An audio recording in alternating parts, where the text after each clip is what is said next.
There we go. So I'm officially going to hand over to Annabelle and Attica. So yeah. Thanks, Rico.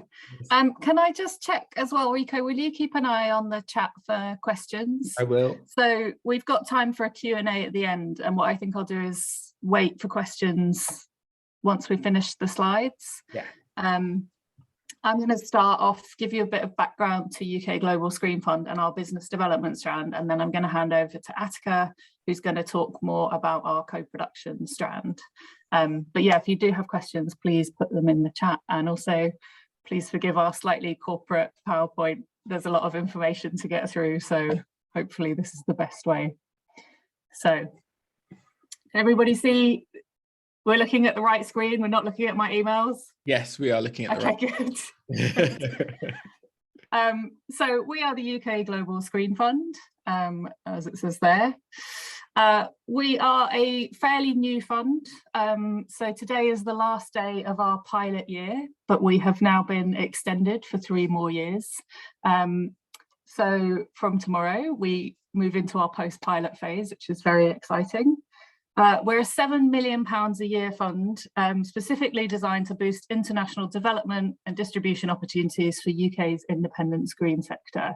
So you're going to hear me say international about 100 times in this presentation. We are financed by the Department for Digital Culture, Media and Sport, which is the DCMS, but the fund is delivered through the BFI. So that's why you talk to BFI people. We have BFI email addresses. We're employed by the BFI, but all of the money comes from Treasury.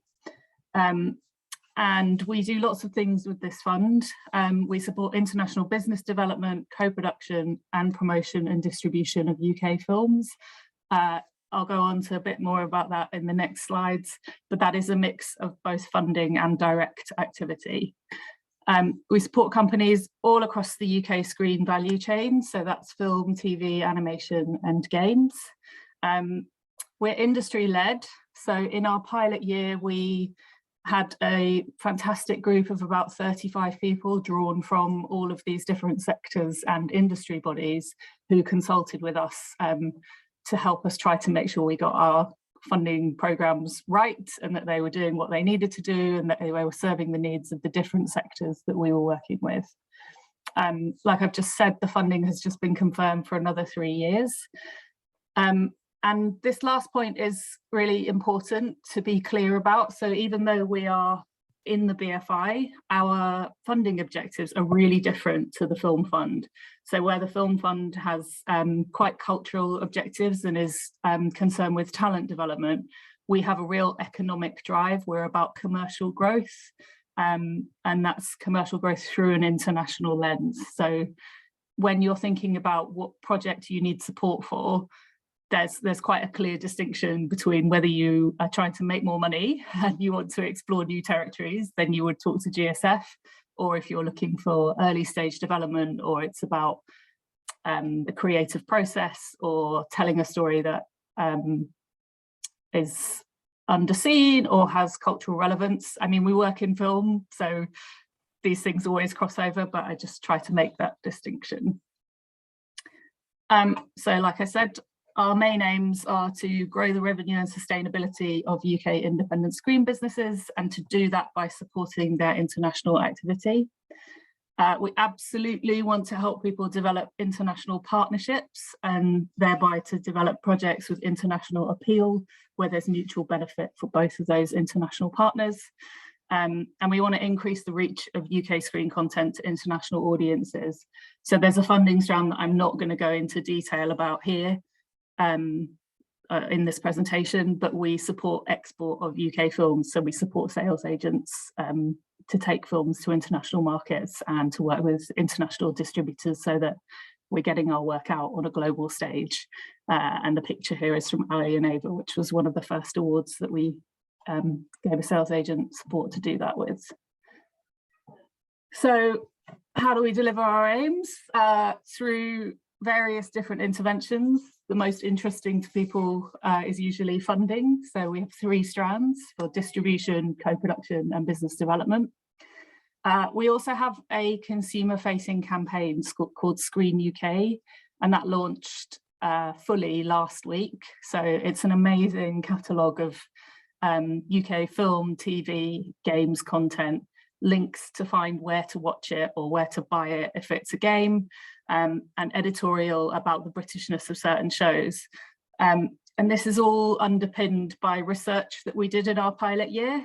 So we did an audience perception study and talked to international audiences about what they find appealing about British films or British screen content, so that we could really target that international campaign to appeal to the people that we want to either engage more with UK film or to discover UK content. And really encouraging things in there were that young people like diverse and unique content, so we can use that as a driver for the kind of projects that we support as well.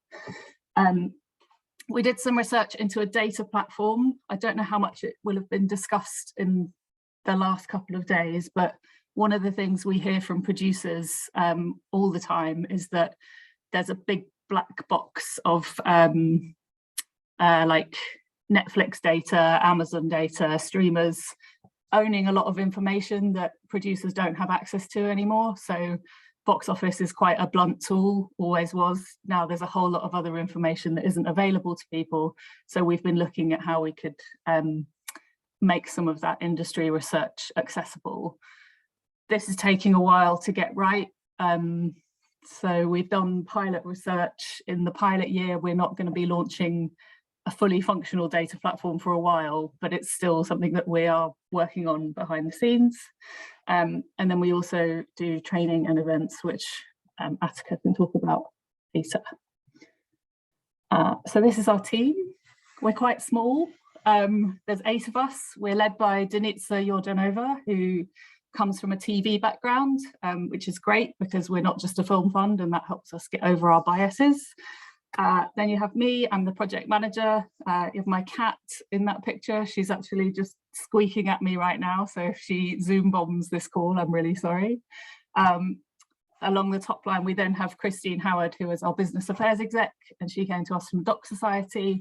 And we have Anna Hyatt at the top, who is our comms lead. And then down the bottom, we've got Attica, who you're going to meet, Francesca Walker, who was previously of Creative Europe, and then Phoebe and Natasha, who are our admin coordinator and administrator, who do a hell of a lot of work and are probably the people that if you talk to us on the end of that first email. Okay, so I'm going to talk about international business development. So what is this strand? It's a funding strand. It is all about helping companies to grow by helping them to expand internationally. So what we ask for when people apply to us with this fund is an internationally focused growth strategy, whether that's co-producing films with other countries, or for a games company, maybe localizing existing IP into another language. So it's quite a broad fund. It's set up to address market failure and uneven competition. So we want to make sure that UK companies are competing effectively internationally. Like I said before, it's open across the screen sector, film, TV, animation, games and documentary. So it's very good to see animation as well as film in yesterday's presentations. The funding is really quite flexible in terms of what you can spend the money on. So in our pilot year, we saw that about 1/3 of the overall funding that we awarded was going towards staffing, which would be either new roles concerned with international activity or pivoting an existing role to focus on international growth. And like I've said a minute ago, also things like localization, language costs, promotion, research, marketing in new territories, bit of travel, or scoping out of new markets. So really, as long as the funding is linked to international growth, we will consider it. And I say this later, but in our guidelines, we have a list of eligible costs that's quite long as well. And yeah, like I say, we absolutely want to increase companies' international sales revenue and to help boost their profile on an international stage. Okay. Just a very quick look at what we did in our pilot year.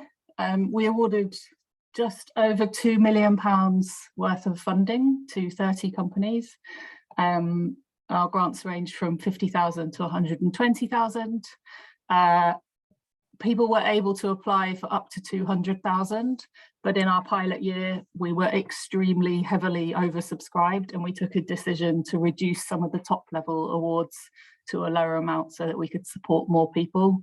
Because not only were we oversubscribed, we also got a lot of really good applications. So it was quite a difficult but interesting job to have. You can see that we made almost half of our awards to companies outside of London. So this is a key facet of UK GSF. We have a really strong UK-wide benefit assessment criteria. We want to make sure that we're supporting companies not just in London, but in the UK nations and also English regions. And we will look at where the activity is taking place and also where the company is based when we assess that. And that criteria applies across all of our funding strands. And then again, you can see the sector breakdown was predominantly film and TV, if you look at animation and fiction and factual combined. But we also did make some inroads into games companies, and we also supported distribution of UK content travelling internationally. So it's a really broad fund headline. So some key points about the funding, and with a big caveat that these are all at the moment to be confirmed. So we're getting ready to relaunch our open funds shortly, which means we're in the final stages of confirming the details with our colleagues at DCMS. So this is based mostly on what we did in our pilot year, and we hope and think that things will be broadly in line with that. But I have to give the caveat that there might be some movement on some criteria. So the funding is non-recoupable grants of up to £200,000. So like I said on the last slide, we actually ended up reducing that in the first year because we were so oversubscribed. We think that now that we have a 3-year window, people may come to us in a more considered way. So they might know the fund is there and decide to apply to it, not this year, but next year. So we're hoping there'll be some staggering of that. But again, it's under review. And obviously a really nice thing for companies is that you don't have to pay this money back. And unlike BFI film finance, it's non-recoupable. We don't take a stake in the company. It literally goes into the company to help you to grow, to do what you need to do. We obviously expect to see KPIs and outcomes from that, but we don't take any financial stake or ownership stake. So it's really designed to leverage the company and put you on a good footing. Like I've said a few times, it's open right across the screen sector, as long as you are developing and creating creative IP.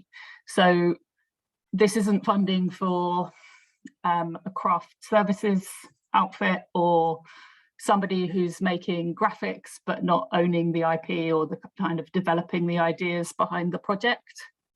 It's absolutely about that kind of I suppose narrative is a good word to use even for games, narrative content that can then be exploited or taken to new markets. Like I've said, UK-wide benefit is really important. We assess that, it has a score. So if you're based outside of London or working outside of London, then there's some additional points that can be awarded. Track record is very important for this strand. So it's not startup funding. So again, I don't know if people on this call will have heard of BFI Vision Awards, which is funding that has previously been awarded to earlier stage or small production companies to give them a bit of kind of slate development. That has been open to more startup organizations or helping a producer to establish a company. We're kind of the next step on from that. We are here for companies that can show us some track record, that have had some success and have a clear plan to go to the next stage, again, through that international lens. And I'm really aware that there might be people on this call that this isn't right for this year, but don't forget we're here for 3 years. So in 3 years' time or in 2 years' time, if you've had a really great run and you're wanting to come and talk to us about how to grow internationally, we'll still be here, which is fantastic. So hopefully this is still useful. And then last of all, just reiterating that we have a commercial focus, and also that this strand is not project specific. So it's not funding to make a film or funding to make a game. It's funding for the company to help it grow. So it could be enhancing development capacity, which can be linked to a slate, but is focused on international projects or international growth, or it could even be research into a new territory. If you're wanting to talk to us about co-production, then that will be Attica, who is going to speak in a minute. And then just here, I've put some logos of some of the companies that we've supported.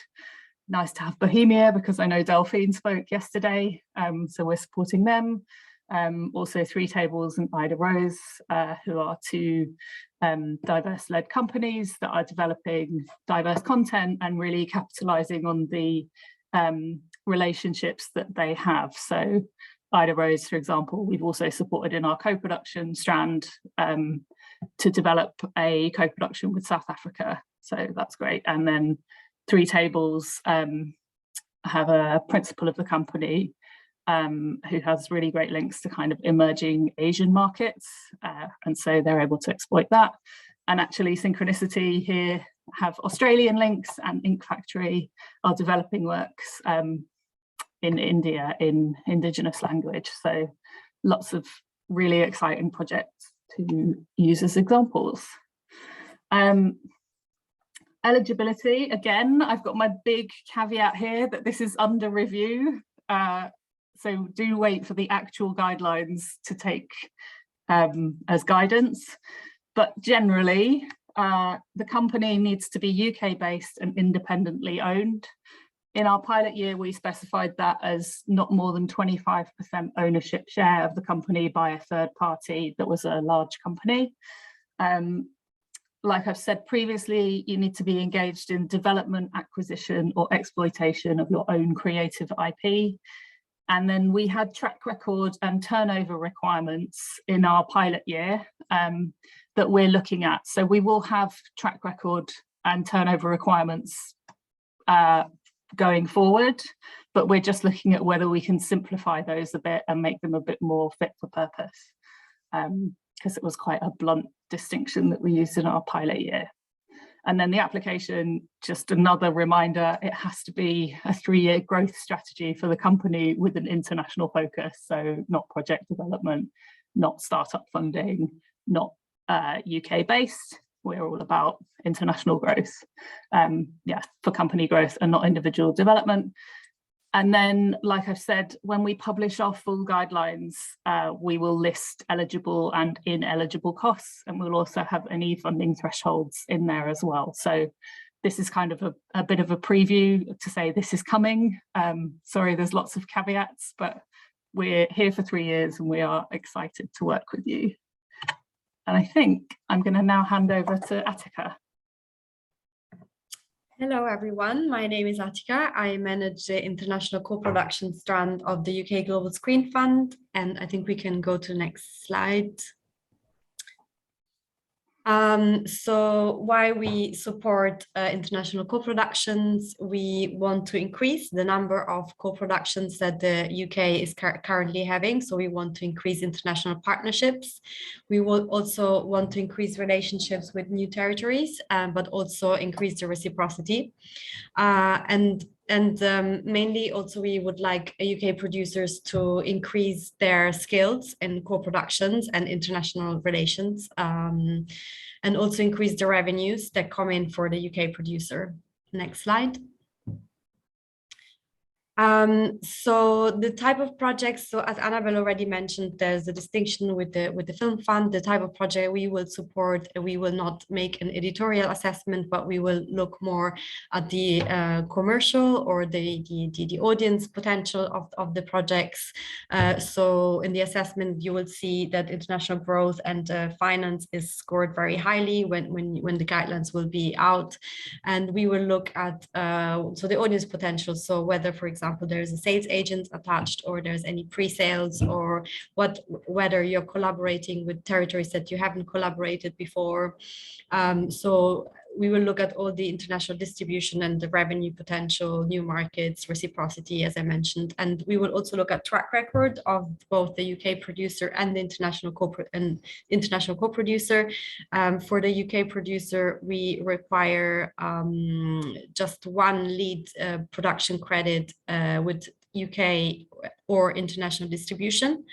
And we will also looking at, so this is a more commercial fund, so we were looking at whether the UK producer has attracted some, we say there in the PowerPoint, third-party financing toward the UK financial side. So we will look at whether there's some money coming. It doesn't have to come from the UK, but it is, so for example, it can be Screen Scotland, or it can be BBC film, but it can also be an MG from a German sales agent or some private money. So there will need to be some other money that comes in the UK financial share. Next slide. So yes, the key points. So this hasn't been approved 100%, but we are very close with co-production, and this will most of the points will stay. So we distribute grants, so non-recoupable grants of up to 300,000.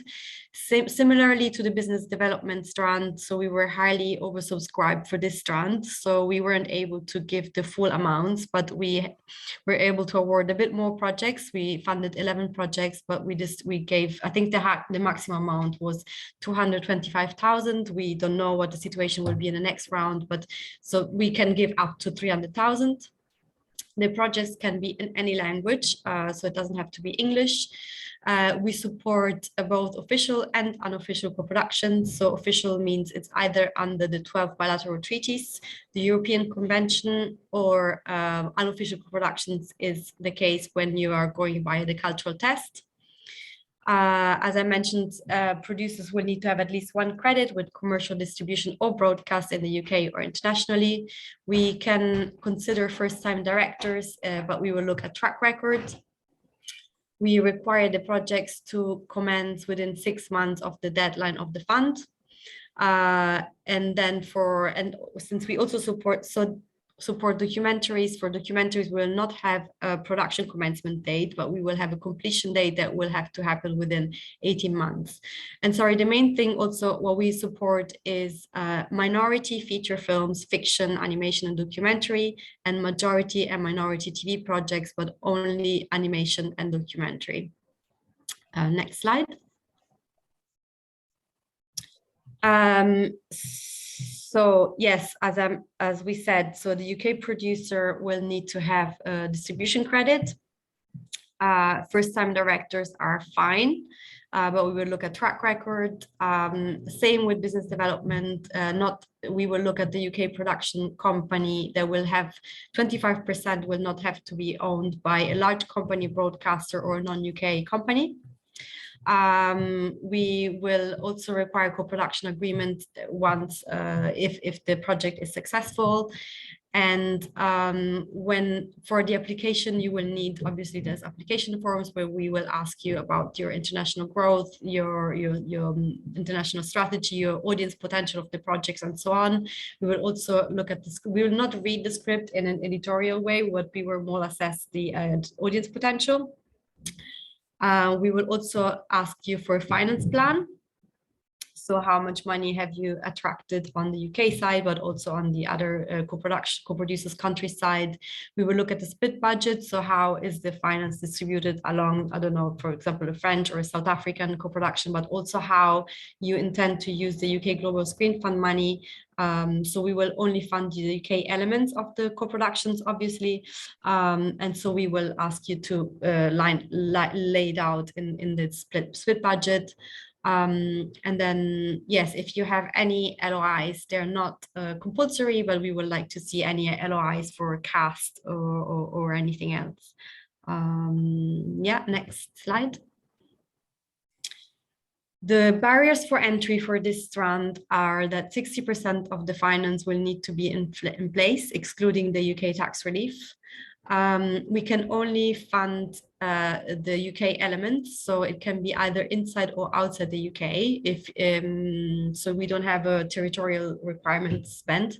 But for example, we will fund a UK DOP that is shooting in South Africa or in France.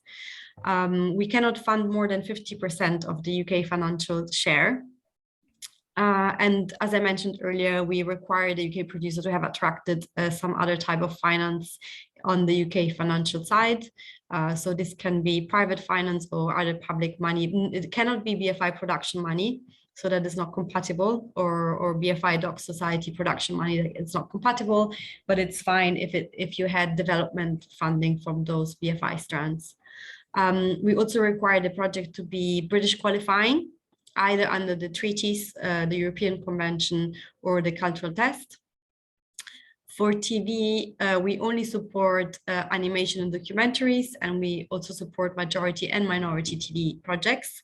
But for majority co-productions, we require a minimum of 3 broadcasters from different territories to be attached. For minority, it will need to be 2 broadcasters from different territories. Yeah, and we don't support fiction drama. Next slide. To date, we funded 1.7 million in the pilot year, and that went to 11 projects, of which 8 were feature films and 3 were TV projects. And then we had 2 animation, I think both were TV, and 2 documentary. 1 was TV and 1 film. As you can see, the reach is quite global. So there is, for example, there's, yeah, like from everywhere really. Like we have the Coop Troop, which was a TV animation led by Northern Irish producer, and it was a China, France, UK co-production. Then we have Elephant Mother, which is a UK Canadian, and then we have Stolen, which we mentioned. We also supported. We supported the company Ida Rose in business development, which was a UK South African co-production. So we have really different. It's a very global reach. Yeah, and I'm happy to take any questions after this. Yeah, next slide. Yes, we also BFI also we do international activity throughout. We don't just do this. We don't just support international co-productions. For example, the international team supports lots of events and delegations throughout the year. I don't know if you are in the mailing list. If you aren't, just let us know. And for this year, we also supported training programs in the co-production weekender, which happened in Manchester, which was a weekend of training and presentations where speakers from the UK and outside the UK were presenting and training UK producers and to learn about more about co-productions, how to co-produce, what the difficulties are, and what the advantages are, and the technicalities and the legal side and so on. Obviously, yeah, we always recommend to get in touch with the certification unit at the BFI before you apply to us or when you apply to us, because they will help you and advise you on the co-production agreement, the co-production status, or the cultural test, depending which route you're going. And yes, obviously Film Fund also supports co-productions, but we have different objectives, and all the UK nations also have money and funding to support co-productions. I think that's it, or is there next slide? Oh yeah, how to apply. So the fund is not open yet. The strand is not open yet. We are still finalizing the last things, but we hope to open in spring 2022, so very soon, hopefully in time for Cannes. Yes, application will need to be made via the BFI grant funding portal, and you can contact us. And also we have been very happy during the pilot year, and we will be happy again to have any meetings or Zoom calls with any of you who are interested to apply to the co-production strand or the business development strand, and to answer any questions. So for co-production will be me and the business affairs exec, and Annabelle, if she has time, to answer any questions that you have on the application, or anything else. Yeah, and this is the same for business development. So all of our funding strands, you go to our webpage, there'll be links to different forms. And for business development, we're really happy to do an advisory call or to answer any questions in advance.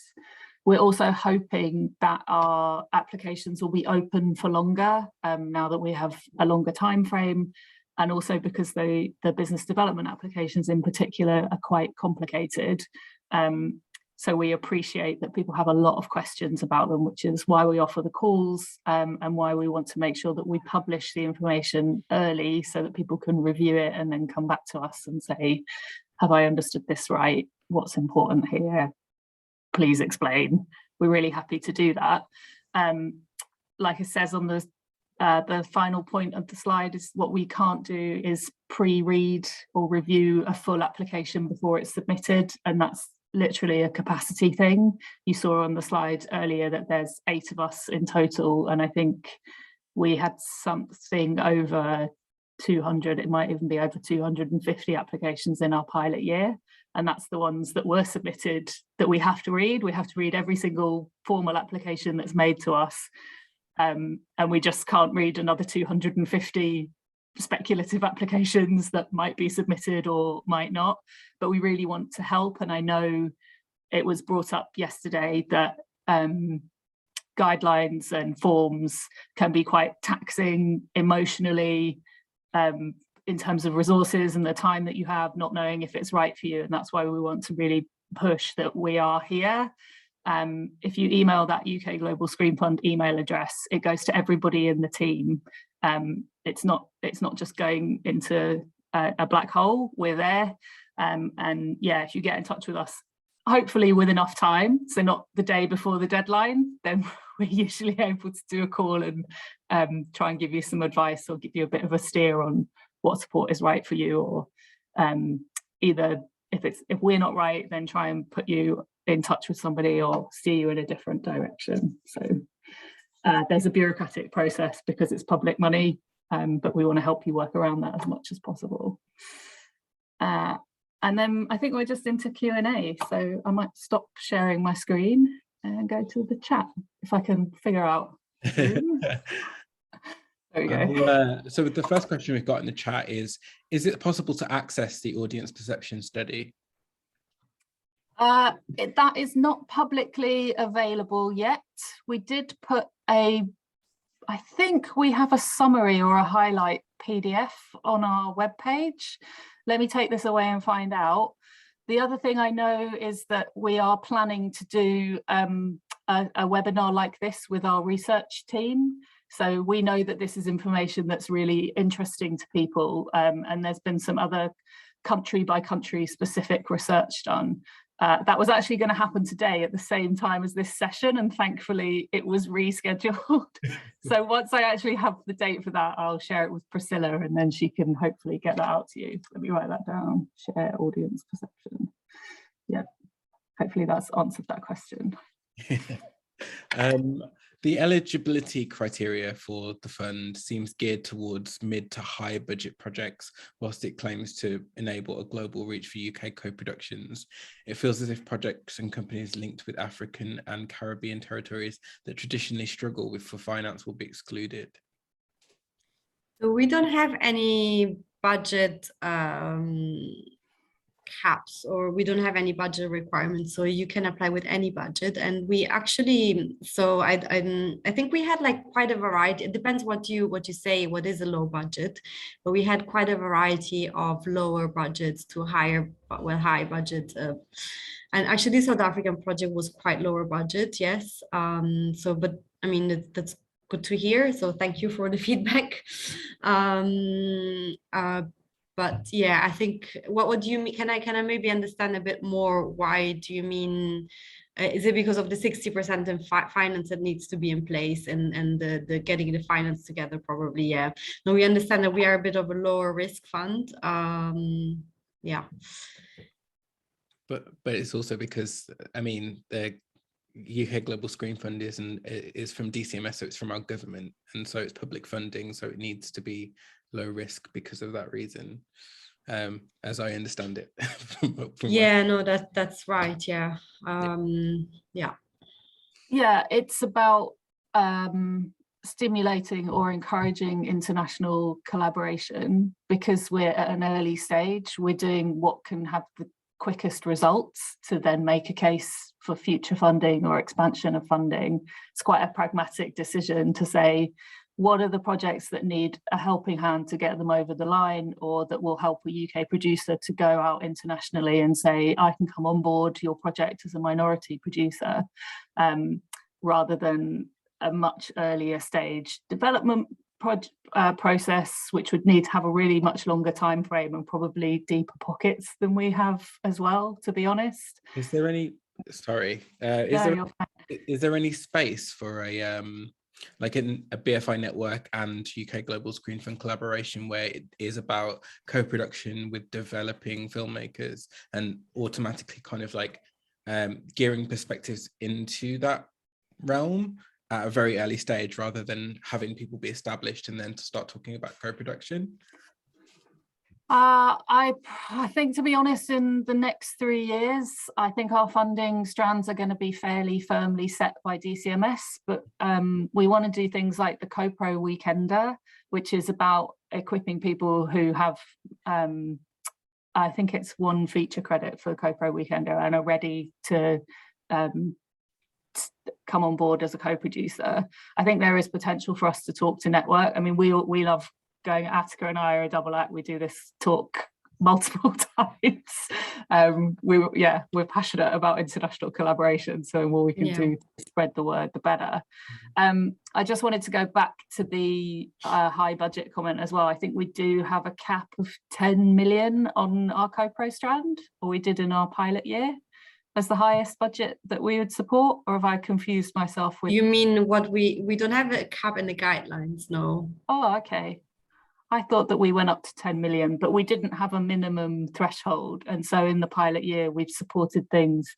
I think the smallest project that came into us had about a £750,000 budget at the point that we supported it.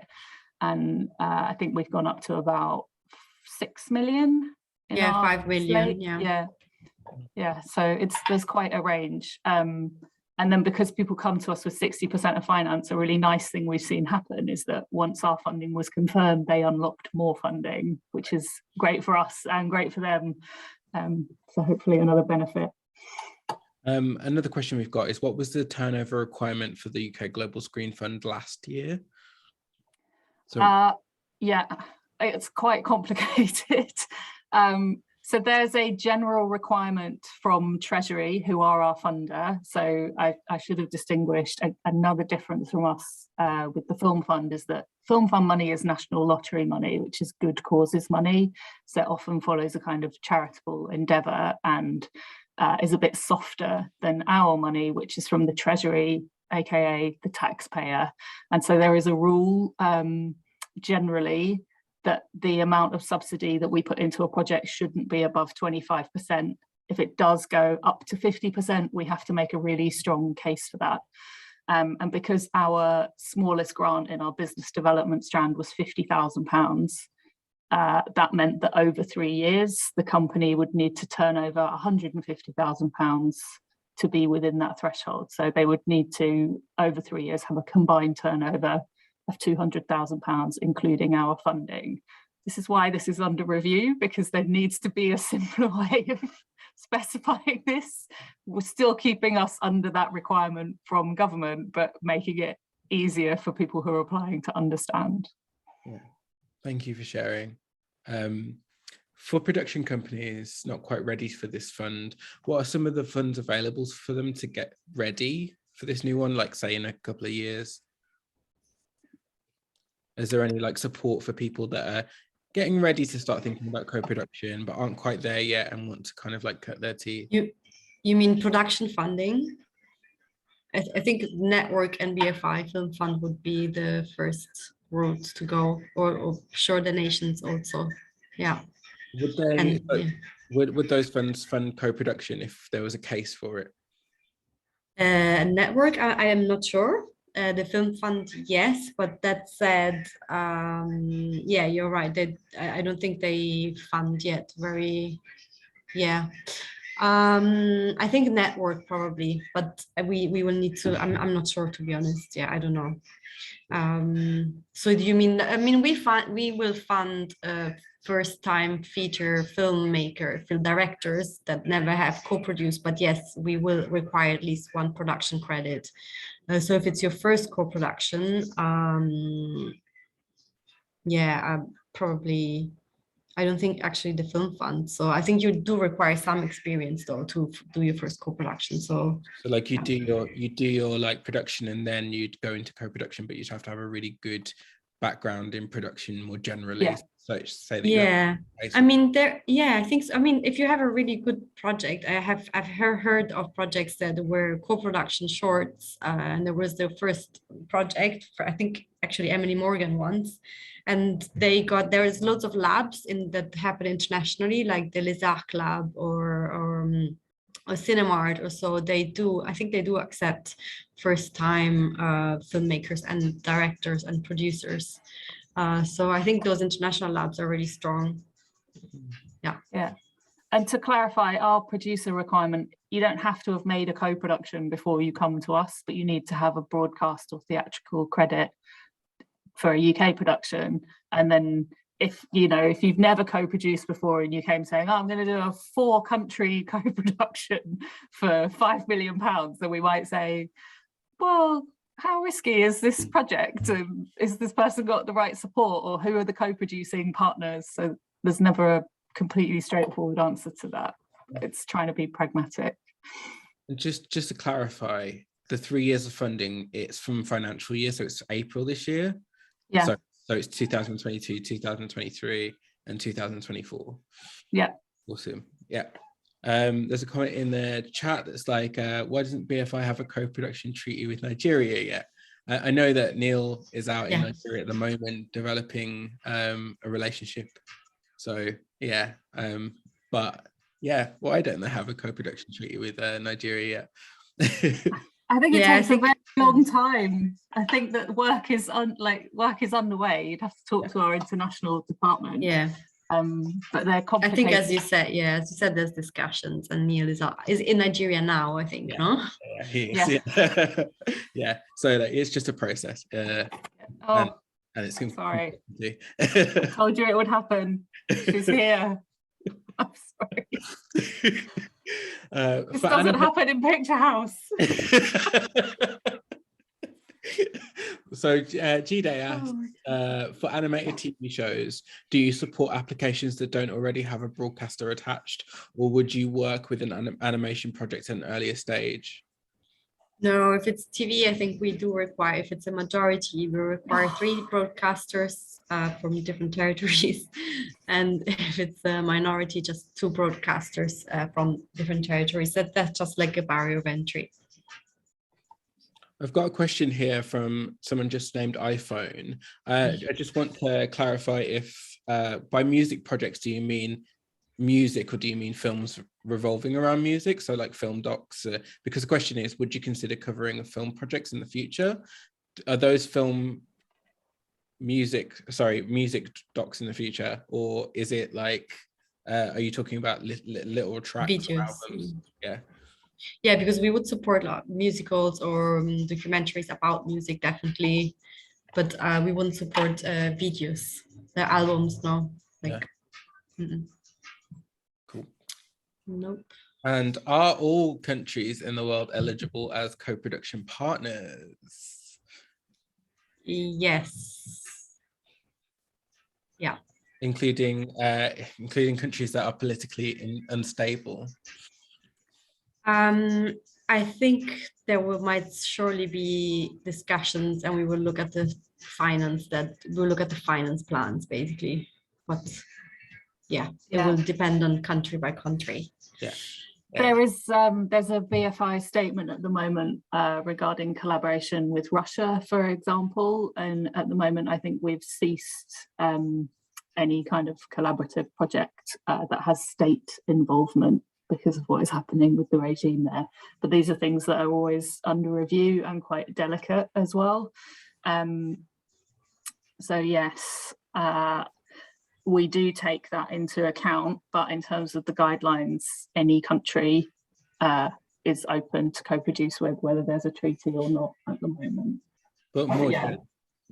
But more generally, it's more about like, if you've got a project and you meet the minimum criteria, it's worth a discussion. Like, so get in touch and like have a conversation about it, because it might be like it's there.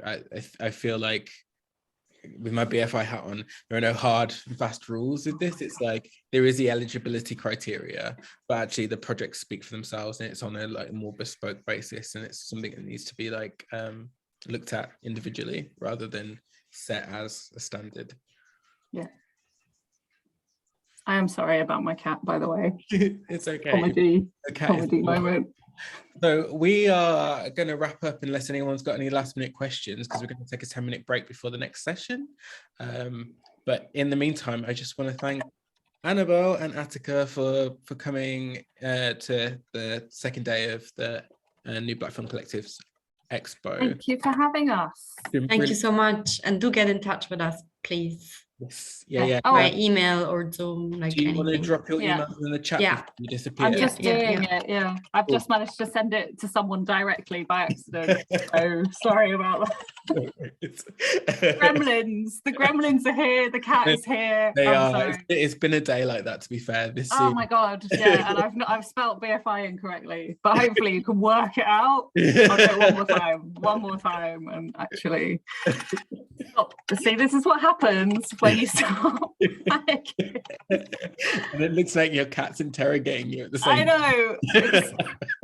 She's making it worse. I'm so sorry, everybody. But no, thank you for having us, and thanks Priscilla for putting this together. I was there yesterday and it was just fantastic to see everybody's projects, and also to hear a lot of hard truths that we need to listen to. So like I say, please do talk to us. We're always here, and sometimes the criteria doesn't work, but that doesn't mean that you should stop a conversation completely because new funds are coming in. This is a new fund. For a long time, people said BFI is not supporting commercial projects. Now there's a fund that is. So we really want to keep the dialogue going. Thank you. Thank you. Thank you so much, Annabelle. Really. Thanks, Priscilla. Thank you so much. Thanks, Attica. Can't wait to do more stuff with you guys and expose your brilliant stuff. So take care, and bye cats. I'm not quite sure the name is. Minnie, yeah. Minnie. And thank you, everyone. So we're going to do a quick 10-minute break, and we'll be back at 3 for a session with Albie, I believe. Hey. Yay! So 10 minutes, and we'll be back at 3. So see you shortly. Bye. Bye. Thank you.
Hey, Andrina.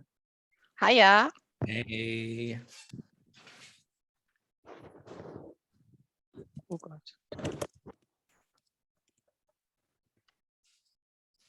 Get my. Are you ready? Okay. Yeah.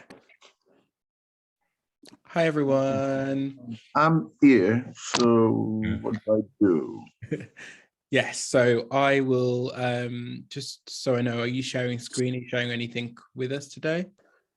Hello, hello, can anybody hear me? Yeah, Oh yes. we can hear you, Don. Hey, Albie. Okay, great. Hi, Andrina. Are you sharing anything? Are you sharing your screen? Because if you are, I need to make a co-host. Do I want to share? You're going to be there for the session, aren't you, there, Rico? I am going to be in the background, yes, but I So can't if share. if I need to, then I'll let you know, right? Okay, cool. Okay. Awesome. Okay. Hello, everyone. Hello. Hiya. Hi. Okay, so we're gonna get Africa Calling rolling. Hey, Albie. Amazing. Andrina, your volume's cutting in and out. Oh, Yeah, can hear you very well. Second. Hi, Don. Hi, Don. Hi. We can hear Hello, it's beautiful people. you. Lisa, hello. hello. Hey, Albie Can't- J. You Oh my naughty person. You running away from me, are you? No, I'm here in 2D at least. Well, we can follow up later. We will. We will. We will. I'm just going to try and spotlight you all.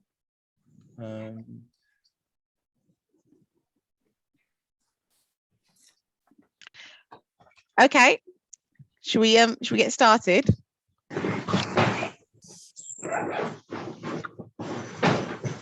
Okay, guys. So we've got wonderful Albie James here today, who's the producer, director. I mean, is there anything you don't do, Albie? I don't act anymore. there you go. We've got Renee Robinson. No, she's not here. Oh, okay, cool. How come? She emailed Priscilla a while ago, said she wasn't available. Who's that? Oh, sorry, that's my fault. Oh, Renee's not here. She just emailed an hour ago to say she just wasn't available. Okay, cool. Thank you for sharing. And then we've got, is that, oh God, she's gone.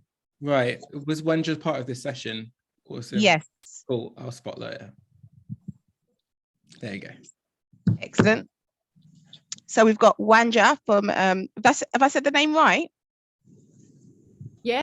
Excellent. From the Doc Society. And 1 second. And then we have got Don as well. Okay, shall we kick things off? If you guys could tell us a little bit about yourselves, and then we can start discussing. Sorry, Andrina. Mr. Palisa. Lisa, she's at the top there. Oh, Lisa Shonway. Can you spotlight Palisa as well? Yeah. oh, there she is. Hey, Andrina. Hello. Hiya. Thank you so much for being on the panel today. Give me a second. I'm trying to find you on my list. Is at the top on my one, at the top on the left. Not on mine. Could you speak for me, Palisa? Because then you come to the top of the list. Hey, this is me. Hey, Don. Is that who's speaking? I'm sorry. Is that Rico? Yeah, it's There it Rico. Sorry, I should turn my camera. Hey, yeah. That's me. Can you see me now? With search. Yes, I can. Yeah. Excellent. Okay, cool. Excellent. Okay, brilliant. Super. So, if you guys could just briefly introduce yourself and just tell us a little bit about yourself, and then we can roll. Well, everyone knows who I am, so I'm Albie. I'll leave it at that to save time. Lisa, let's go to you next. Hey everyone, I'm Balesa Shongwe, and I'm an independent filmmaker working here in Johannesburg. I work as a writer for hire and a director for hire, but I also make my own work. I met Albie in 2005 when he was running a program here in South Africa with broadcasting, with the national broadcaster and some funding bodies. And he ran this really amazing program that had to do with developing formats for television and then some for film as well. And I had the absolute honor and pleasure of like being his student since basically 2004. And I think this is how I came onto this panel. I'm from South Africa. I'm based in Johannesburg, and I've done most of my work here. And I'm really, really happy to be part of this panel. I'm excited. And she's no longer a student. She's a Fulbright scholar and a very efficient and wonderful filmmaker herself. Excellent. Thank you, Albie. Wanja? Yeah, hi. Thank you so much for this invitation. Really excited to be here. So I'm Wanja. I am based in Nairobi, Kenya. Greetings from a relatively sunny evening. And I also work at Doc Society as a global community manager at the Timely Story Unit. And previous to that, I'm an impact producer. And previous to that, I come from producing background. I'm really excited to be with you today. Thank you. Go on then, Don. My name is Don Omokwe. I am a producer, writer, director. I run a production company in the UK that specializes in co-productions with Africa. I've produced quite a lot of films. I was former head of studio for one of the big studios in Nigeria. I think that's it, unless I left anything out, Albie. I think I'm good. And you're an associate of Dramatic Encounters. Oh, yes, indeed. Yes, indeed. Yes, indeed. Excellent. So basically, why don't we kick off by you guys talking us through your experience with co-productions between Africa and the UK? I'm going to start. I've been around for a long, long time. So I do, as Palesa said, I have worked a lot with people in South Africa. I went there because I hit a ceiling in the UK. I know everyone here knows what that means, and you therefore move somewhere else. And I chose to go to South Africa rather than America, as we normally do, because I wanted to help my people. The new non-apartheid South Africa had been established and change needed to happen. The BBC sent me there first because I was on contract to them for a 6-month do. And while there, I did a workshop on my very last day for wannabe screenwriters for features. And boy, this was in 96. It was August 96. It was my very last day of my contract. I've been making a variety of dramas with new people for radio, really, radio drama and storytelling. And then this last day, I had to go to the SABC, which was like our television centre in the UK, BBC Television Centre. And in Radio Park Lecture Theatre, it was packed from bottom to top, mostly with Black people from all over the country. I couldn't believe it.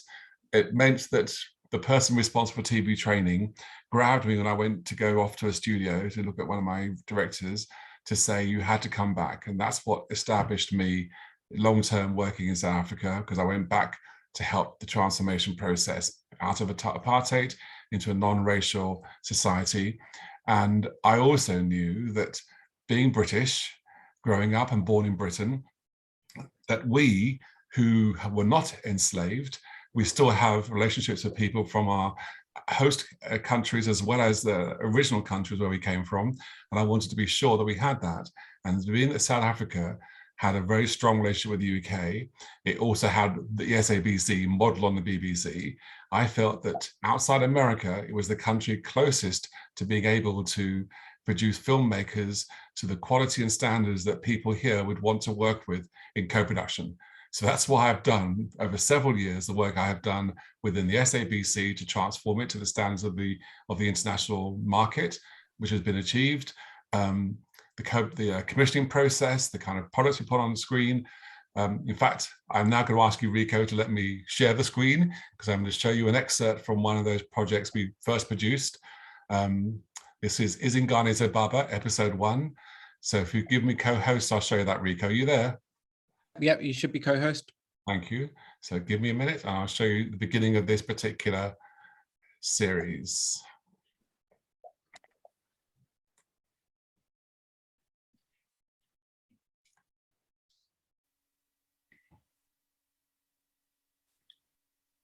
So what we did was we chose for mainstream high primetime telly adaptations of some of the Shakespeare works into a context of Africa.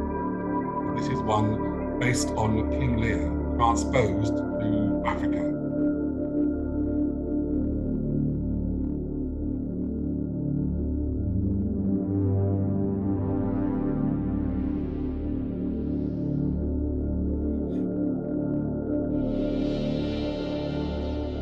Richards Bay, the center of South Africa's coal export industry. An industry that provides employment for thousands and fortune for many.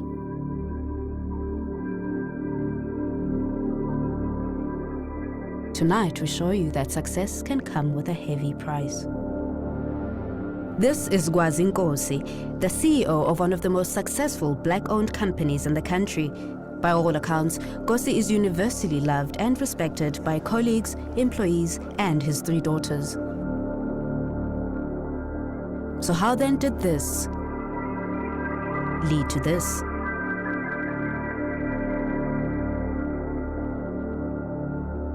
I'm Barbara Mthembu reporting from S.O.U.L Incorporated, bringing you the tragic story of a family's destruction right here exclusively on Inside Access.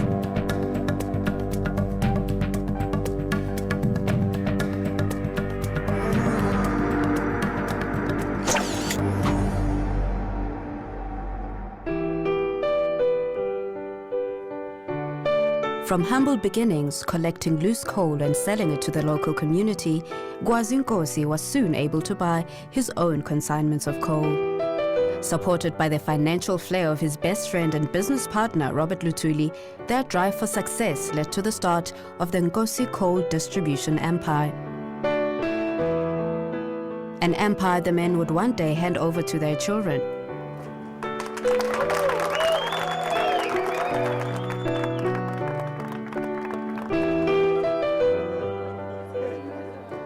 Two families united in business and friendship. Or so it seemed. In recent months, rumors have swept the industry that the aging Gwazi Nkosi is no longer fit to run his company. He has refused to answer the media's questions or even to appear on camera. Public interest in the man has reached an unprecedented level, but no one has succeeded in obtaining an on-camera interview until now.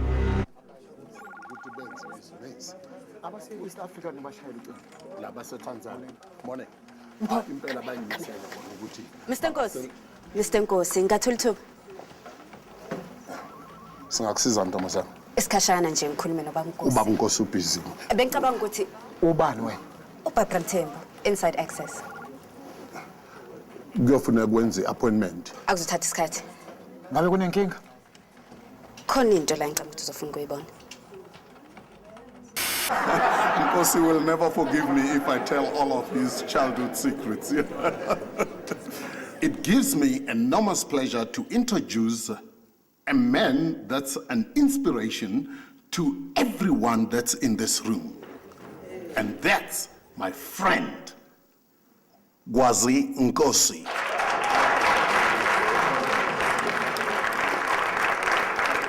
Nkosi?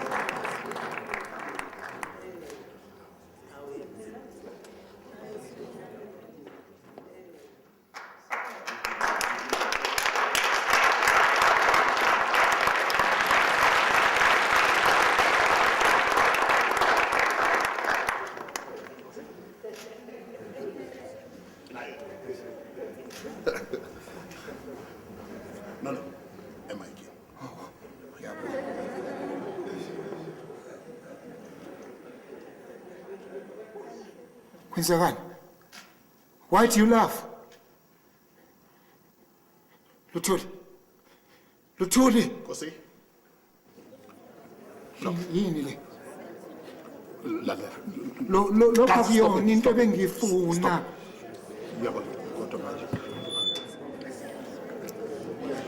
Proceed. Ladies and gentlemen, Nkosi is not feeling well tonight. Bengithi ilungisiwe lento. Bekunjalo. Ntombazane, uyithole phi le? Akusenandaba lokho. Mr. Nkosi. Ntombazane, ngubuza umbuzo. Le footage le uyithole phi? Mr. Luthuli, njengomuntu ohloniphekile ngizwe. Ukuthi siyithole kubani kanjani lokho akubalekile. La. Incazelo ilula nje lapho. Ngalolo suku uNkosi lo wayengaphathekile kahle. Kanti futhi nokudla wayekudlile kwakungamphathi kahle. Kungenzeka kodwa ngibona. Hey. Awuyi kubukisa lento ebantu kanti futhi angiboni ukuthi yiphi enye into esingayenza. Amahebezi agcwele yonke indawo futhi sinezithombe ziwavezayo. Cacile ukuthi khona okungahambi kahle la eNkosi Fuel. Indlela engibona ngayo sine responsibility ukuthi siveze lento. Senzela umphakathi, senzela nama shareholders akho. Ngempela yini uyifuna yini? Nkosi. Full access. Ini? Forget it. Uma ngikunika lokho bese sibeka ukuthi senze i-documentary ngawe inyanga singaphakathi kwiNkosi Fuel Incorporated. Uzosinika imvume yokuthi isikhulume nabantu sondelene nabo, okusho ukuthi isisebenzi zakho namadodakazi akho. Ama-cameraman ami azokulandela yonke indawo. Lokho kuyongisiza ngani mina? Uma ngabe isiphuma kwi-HETV iprofile yakho baba Nkosi, abantu bazobona ukuthi uyindoda ephumelele kakhulu, esaphumelele namhlanje. Hayibo, Nkosi. Angiboni ukuthi uzothatha nomcabango walomuntu bese usebenzisa ukuthi Luthuli. Inkampani yami le. Yimina owenza inqumo. Ngiyavuma. Hayibo Nkosi, ufuna uqala nini?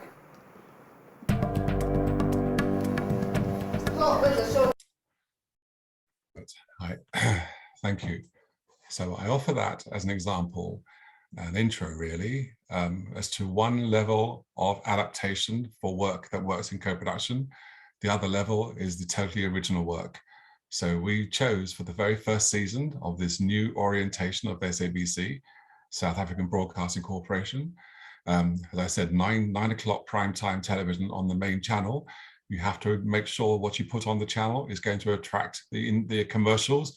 You need to help to fund the broadcaster, all those kinds of things. So we had 6 different Shakespeare productions, which we put out over the season. One particular play, Macbeth, had 2 different adaptations, one very much going back into the history of African people in the northern part of the country, and the other one being very contemporary modern, as this version of King Lear was. I'm just demonstrating here that just like Black Panther has been an adaptation of a Marvel, okay, there's a whole range of work we can do that other very creative filmmakers and storytellers are doing already, increasingly so, using genres, changing genre tropes, the character design, the world of the story, and so on and so forth, from existing texts that are loved universally around the world to make new works that actually reach wider people. That is one focus that I want people to consider as possibility for going forward and getting agreements with streamers and broadcasters and so on from around the world for co-pro. The other end is the totally original piece, and what that kind of original piece will be, so it reaches a wider audience. And I think they're about values that are universal around the world. And that's what the work I do has sought to do always. So South Africa is gone from there to Russia, and I've worked very strongly in the Berlinale, and I'm heavily involved in several co-production labs, including the one that's based in Durban each year, which is coming up probably in August, I think. So maybe you can update people in a minute, because they're changing because of what happened with COVID, whether everyone's still ready to go or not in person.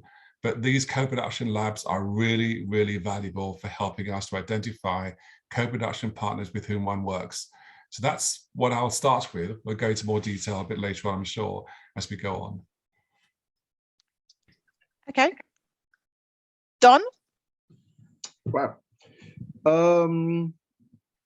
So I approach co-production from I would speak more from a very practical perspective. I have been part of different kinds of co-productions, and co-productions don't necessarily have to be international. They can also be local. And I think it's always important to always point that out. Co-productions between local companies. Just for the audience, I'll make this much more practical. So I produced a film called The Wedding Party, which was very successful.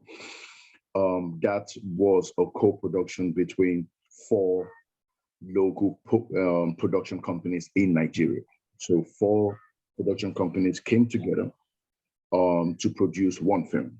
And that is pulling resource together. And that is one thing I want the audience to realize, that sometimes the easiest approach to these things can be the person sitting next to you. And you guys pulling those resources together to actually bring a vision to fruition. I was also part of a co-production between Nigeria and South Africa on a film called Damages. It's still ongoing. Production issues here and there, but another very beautiful story is looking at shared experiences and relationships between Nigerians and South Africa, and that also exists. I've been part of another co-production with my company down here, which we're currently developing right now, which is one between the UK and Nigeria.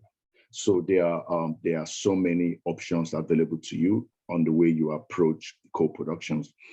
From a producer's perspective, co-productions are extremely difficult to get into, and it's not something for the faint-hearted. There's no point glossing over it or pretending over it. If you're not absolutely sure, I mean, the default mode I always believe is that if an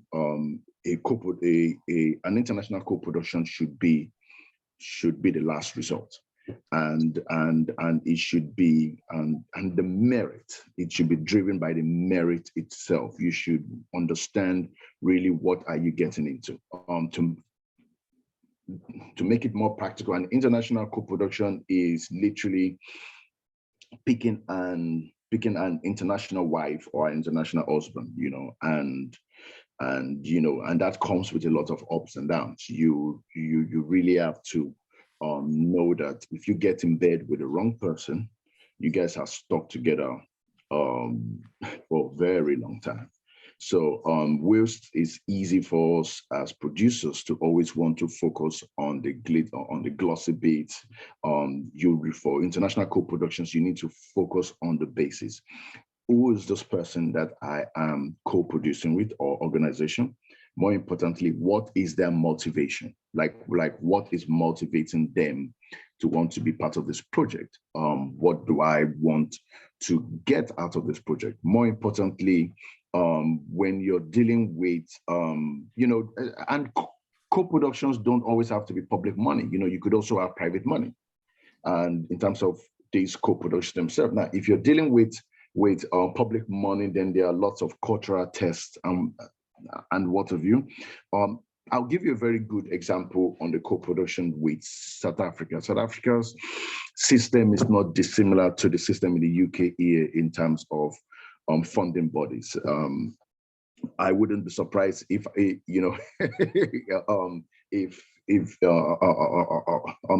even the same. You go to the system, you apply for the money, you get the money, and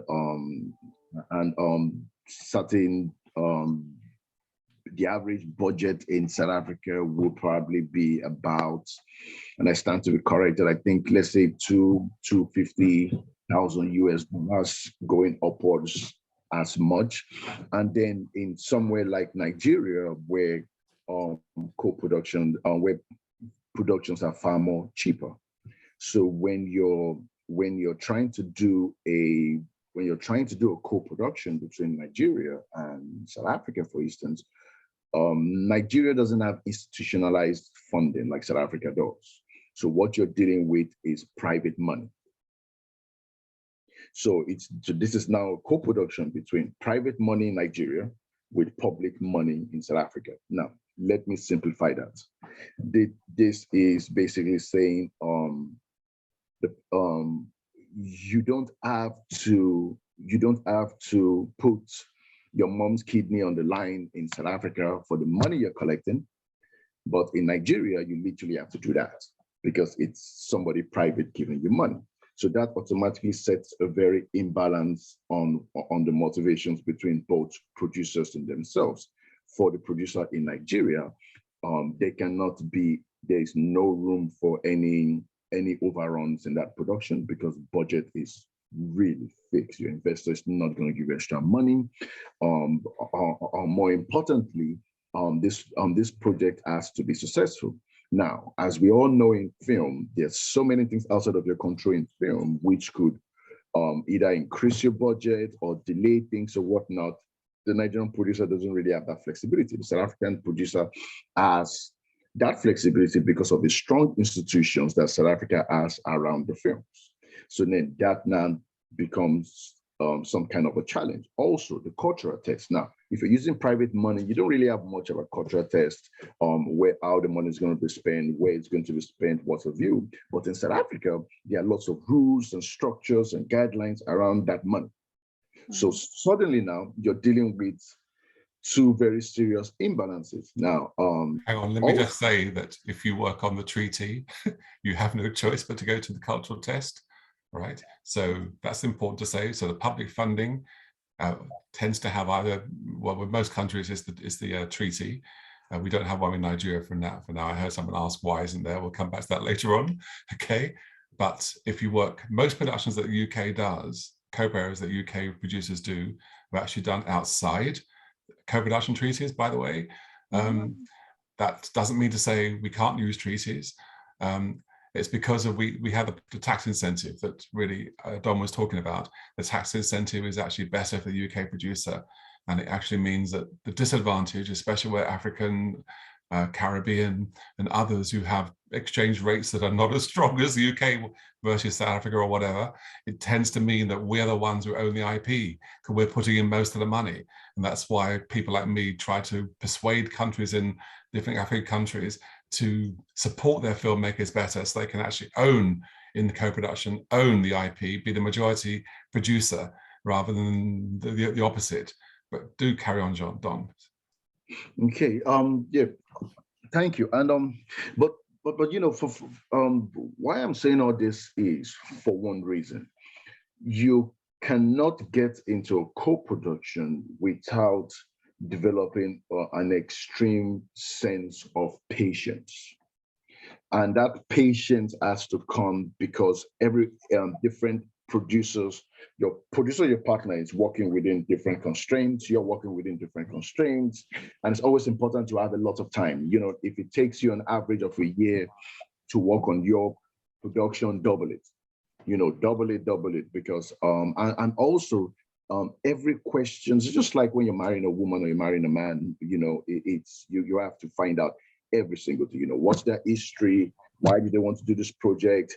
How do we determine the success of this project? So would it be from the commercial sales of this film? Is that what we would determine as successful? Would it be the completion of the film that will determine as successful? It's basically trying to bridge understanding, trying to let come to that mindset that, listen, you're not going to have 100% control on this project.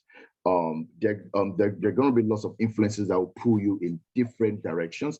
If this is a project that is so close to your heart, then you have to detach it. If you can't detach it, don't take it into a co-production, because the truth about it is every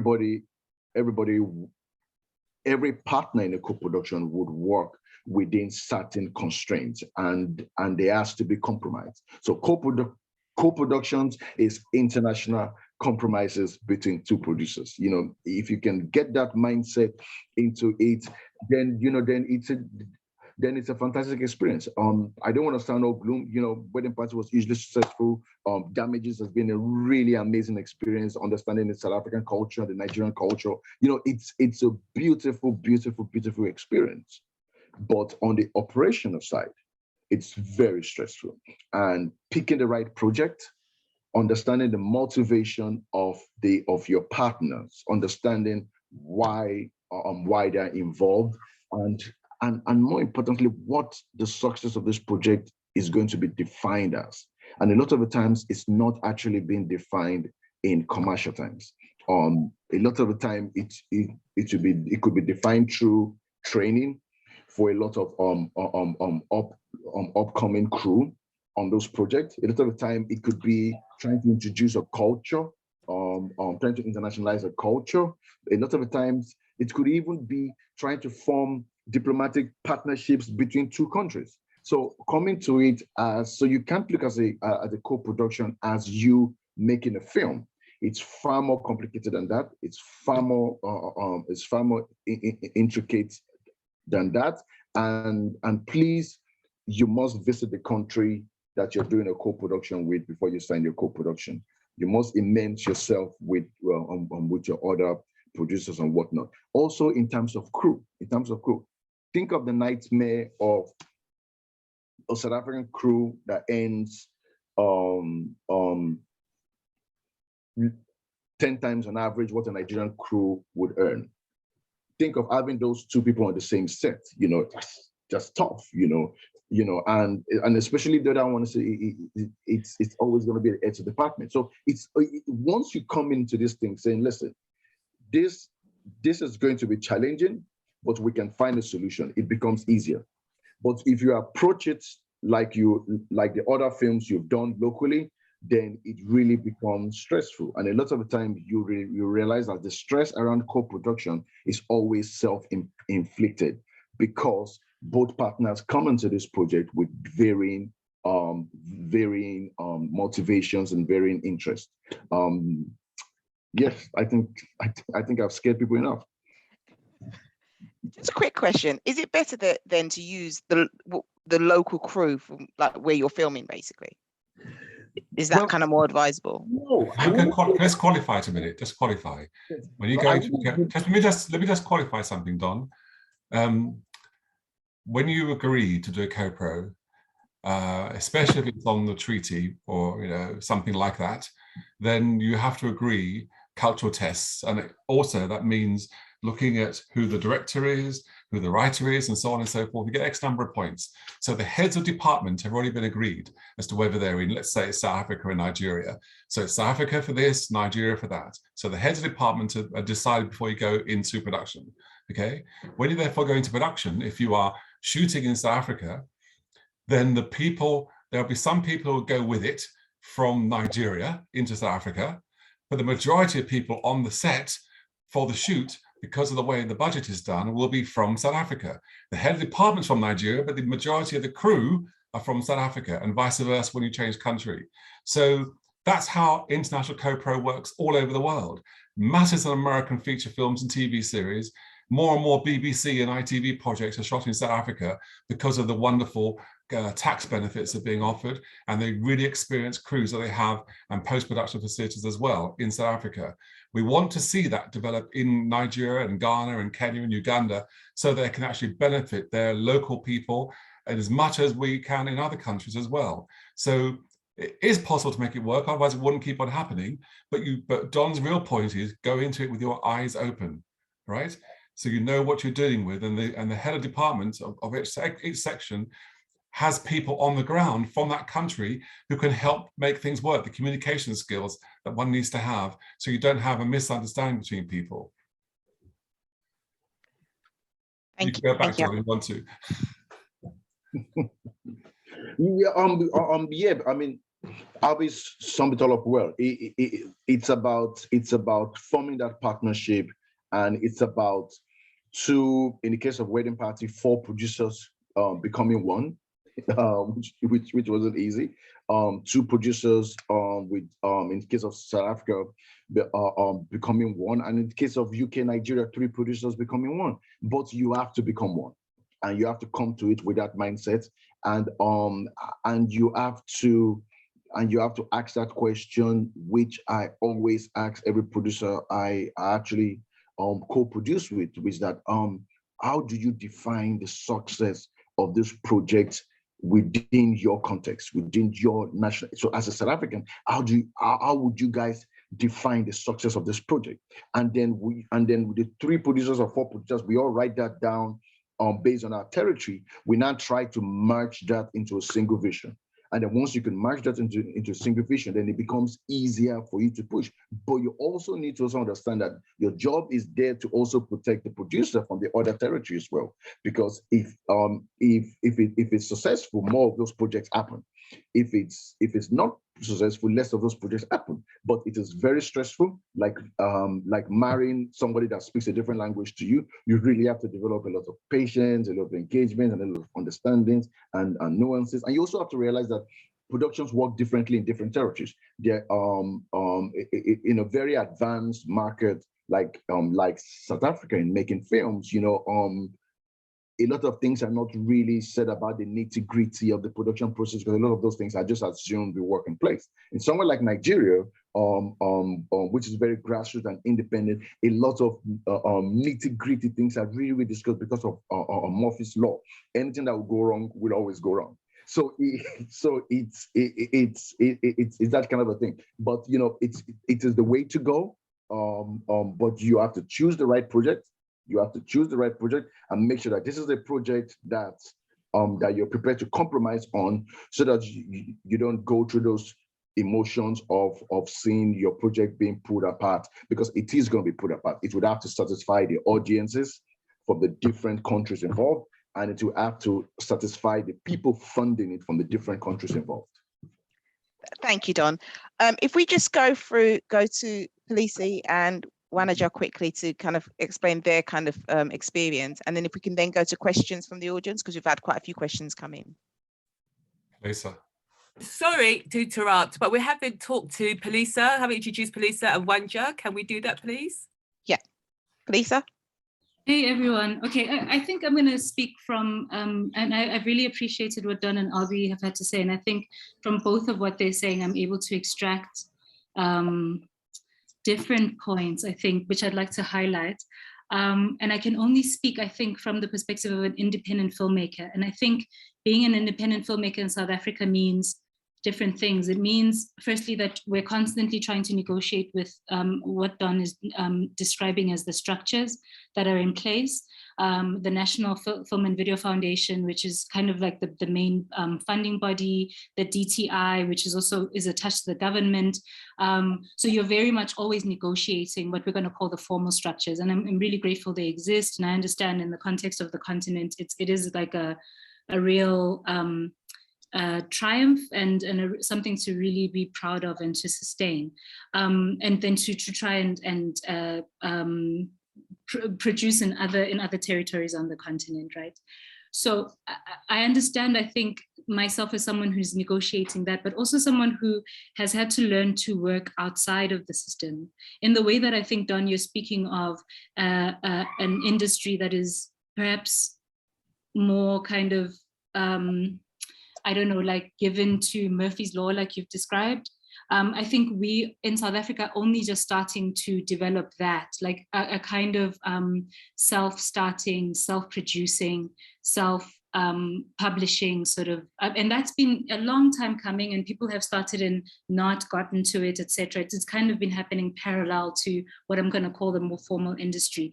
And as Black South Africans, we still find ourselves negotiating the formal industry, and then we still find the need to connect with each other and create more opportunities amongst ourselves, which means that there are going to be relationships across territories. I have relationships with filmmakers in Namibia, filmmakers in the UK, etc., and people that are willing at any given time to come and work if you've got the funds, right? Whether they're privately procured and so forth. So I think speaking from where I'm standing, I always have to be aware that when you speak of co-production, I think we want to broaden the meaning of it, because there is the formalized sort of approach, which has to do with treaties, which has to do with governments and conversation with each other. That's one way of understanding it. And I think it's very important to understand it. I can't speak to that, unfortunately, because I'm not a producer.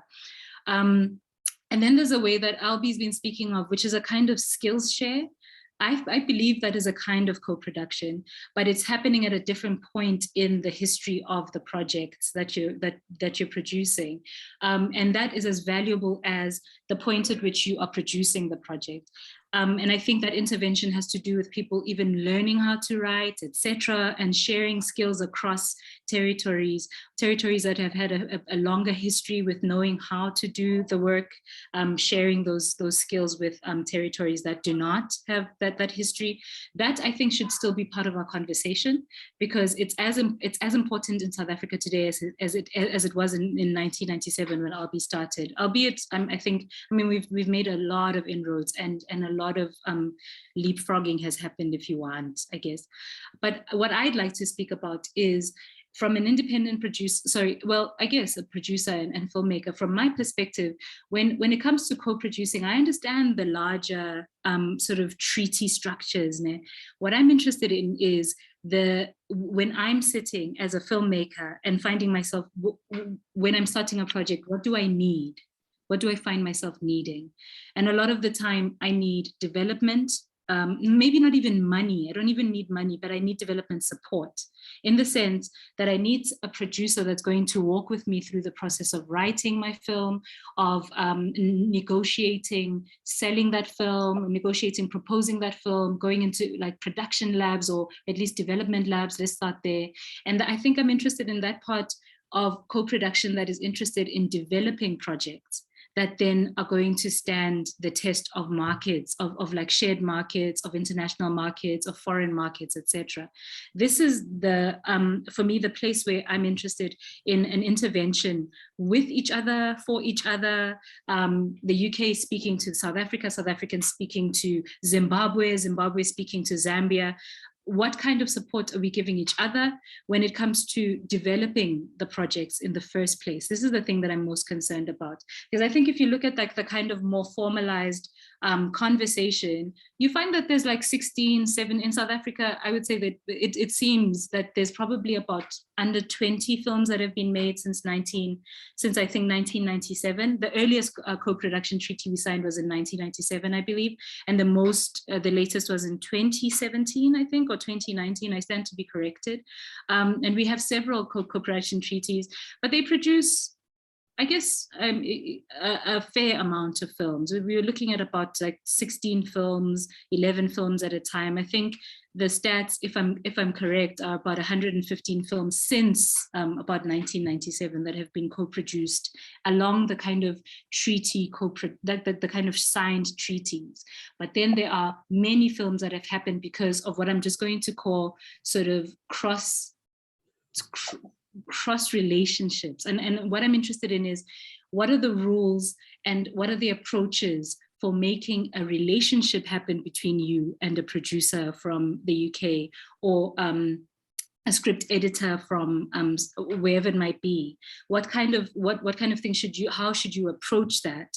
And how should you and I guess what I'm saying is, for the filmmakers that are attending this panel and for myself, I found that it's important to keep in mind that it's not just once you've made you've written the script that you must then start looking for partners. There's the opportunity to look for partners and for relationships, and frankly, for people who will hold the film with you through the duration of its life, and that life starts way before you are pressing record on the camera. And I think that's what I'd like to highlight in this first part of the conversation. Thank you so much. Wanja? Hello? She there? I think she's frozen. Yeah. She's frozen up, yeah. Oh, here you are. Go ahead. No, she'll hear you now. Wanja? Be good to hear from you. Oh, hi. Sorry. I was having a bit of internet issues. No, thank you. Yeah, I totally agree with what everybody said about co-production. So I'm going to speak on two things loosely about co-production from our region, and then I'm going to introduce the topic of impact producing, which obviously comes after the film's already been made. So, I mean, we definitely have different challenges, but the most common one that we have in our region, in the African region, obviously, is the access to funding and access to resources. And so then co-productions do work for us for all sorts of reasons, whether it's access to talent, whether it's access to an experienced crew, or access to resources, and all of these other aspects or other things that you need to make your film happen.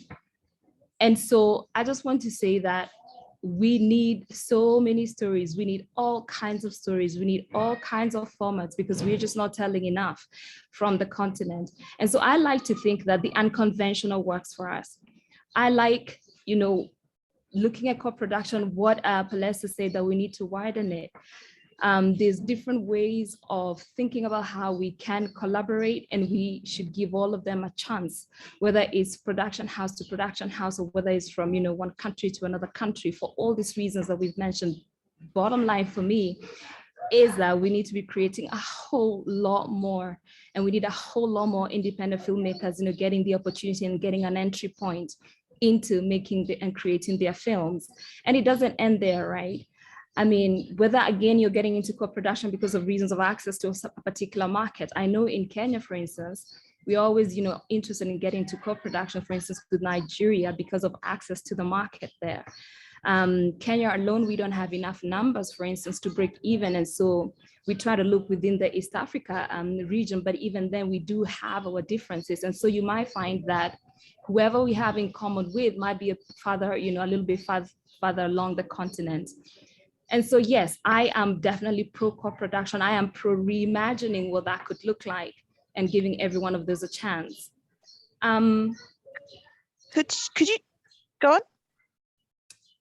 I would like to speak a little bit also about impact producing. And impact producing is, you know, just out of curiosity, and I don't know if you're listening, if you're able to indicate that, who here has had an experience or knows about impact producing? You can just show me by the hand emoji, if you don't mind. I would just like to have a quick look, if you can. If you've heard about impact producing, I can only see Avril nodding no, and so I'm probably going to assume maybe there's quite a bit of people here who haven't. And so impact producing, basically, I see you be awesome, is basically where you use a film as a tool and you maximize on its potential to drive social impact. And impact producing in itself, you know, employs the very principle of co-producing, in this case, collaboration. And in fact, you are collaborating with peers, that's fellow filmmakers, but you're also collaborating with people from stakeholders from other industries. And I'll give you an example. I just worked on a film. I've been the impact producer of a documentary film called Thank You for the Rain. You can check it out later. It's a co-production between Kenya, UK, and Norway in the makings of it. And it's done well, you know, had an international premiere, CPH Docs, and it was acquired by an international distributor. And towards that end, in the conventional distribution sense, it's done well. But beyond that, what we've done is use the film as a tool to attract resources and funding so that we could drive certain changes to the communities who are featured in that film. And so it's a film on climate change, and it features a farmer. And so we have basically worked with the community to figure out what is the best way we can use this storytelling tool, because storytelling is so powerful. How best can we use this powerful tool to drive real change that you can see reflected in the quality of lives of the people featured in that film? And so when then you start thinking about the principle of collaboration and co-production, then you start to see just how powerful, how amazing, how dynamic it can be, how radical actually it can be when we are filmmakers speaking to civil society or, you know, policymakers who are dealing with policy and research papers and telling them that this is a story and this is a film and that we need to find a middle ground on how then we can use it to drive change. And not only that, how then we need these different stakeholders to start investing and collaborating more with filmmakers. And so then my take about co-production is that it can be as wide as we want it to be, and we need to adapt it so that if it suits our needs, the kind of stories that we want to tell, the kind of reach that we want to have, and basically just how quickly and how much we want to grow the ecosystem, because it needs all of us. Thank you. I'm kind of conscious of time now, so it'd be good for us to go to some of the questions that have been placed in the chat. Okay. Olu has said, what suggestions would you have for self-starting independent filmmaker going into Tanzania to make work or collaborate with somebody over there? If we could go to Felisa, sorry. Yeah, Adrian, no, don't worry. Thank you. I think, Olu, I was thinking about your question, and I'm going to again speak from my perspective and say that I'm going to echo what Don has said, which is you have to go to the country that you're interested in finding collaborators in or collaborating with. So the very first thing, of course, is to just go there. There is still absolutely no what's the word? There's no substitute for being on the ground and for being with for being within the territory you're interested in working within, and meeting people. So I think that fundamentally is just the basic place to start, is to go to Tanzania and to find. Firstly, I don't know if you're talking about a documentary or if you're talking about a fiction project, but to find. I think before, and I think this is kind of my perspective, is I think before you find the formal relationships, I think you need to find what would be considered the informal relationships. The person that's going to drive you around, the person that starts off as your fixer, but eventually becomes your researcher or your person on the ground when you are outside, when you've gone back home. The person who starts off as a coordinator from a company that you've been attached to, but might eventually turn out to be a producer. So I think we need to be very, because of the conditions under which we work, we have to be very creative in how we see each other and ourselves in the context, and always understand that everybody's kind of growing. And when you land in a place, you're not always looking for a producer, and you're not always looking for the funder that is going to help you make the film. You're actually on the ground and looking at how the film is going to get made, who's going to help you hold the film, and who literally and quite practically helps you kind of navigate the space that you're in. And those relationships are as important as relationships you're going to have with people from the UK or from the Netherlands, etc. So to really respect the entire chain, instead of perhaps like focusing on the most important relationships being who's going to give you money from the Netherlands for you to make this film. So that's the first thing I would say, is go there, make those relationships, and understand, again, to echo my colleagues right now, it takes longer. It will take you double as long, because you have to learn the culture that you're in, the working culture of the place that you're in, etc. So to summarize, I think it's about immersing yourself and being there, and really keeping your eyes open, because people are not always who you are looking for, but they might turn out to be exactly the people you're looking for, because the people that will be with you for the 3 years it's going to take to make this film, or the 2 years, might not be the guy that signs the contracts or whatever. If you understand my meaning. So yeah, so that would be my contribution. Thank you so much. I'll add something. Go for it. We don't have to reinvent the whole wheel. There are things called international film festivals. They happen in many, many parts of the world, including several parts of Africa. And in those film festivals, there are opportunities to hear pitches from people on projects. And that's often a way in which I get to know about something. There are always opportunities for something you're interested in, for you to then have a follow-up meeting. You don't actually have to be a producer. I tend to be that. So I have a follow-up meeting with whoever it happens to be. It's often members of a team, but it could just be one person.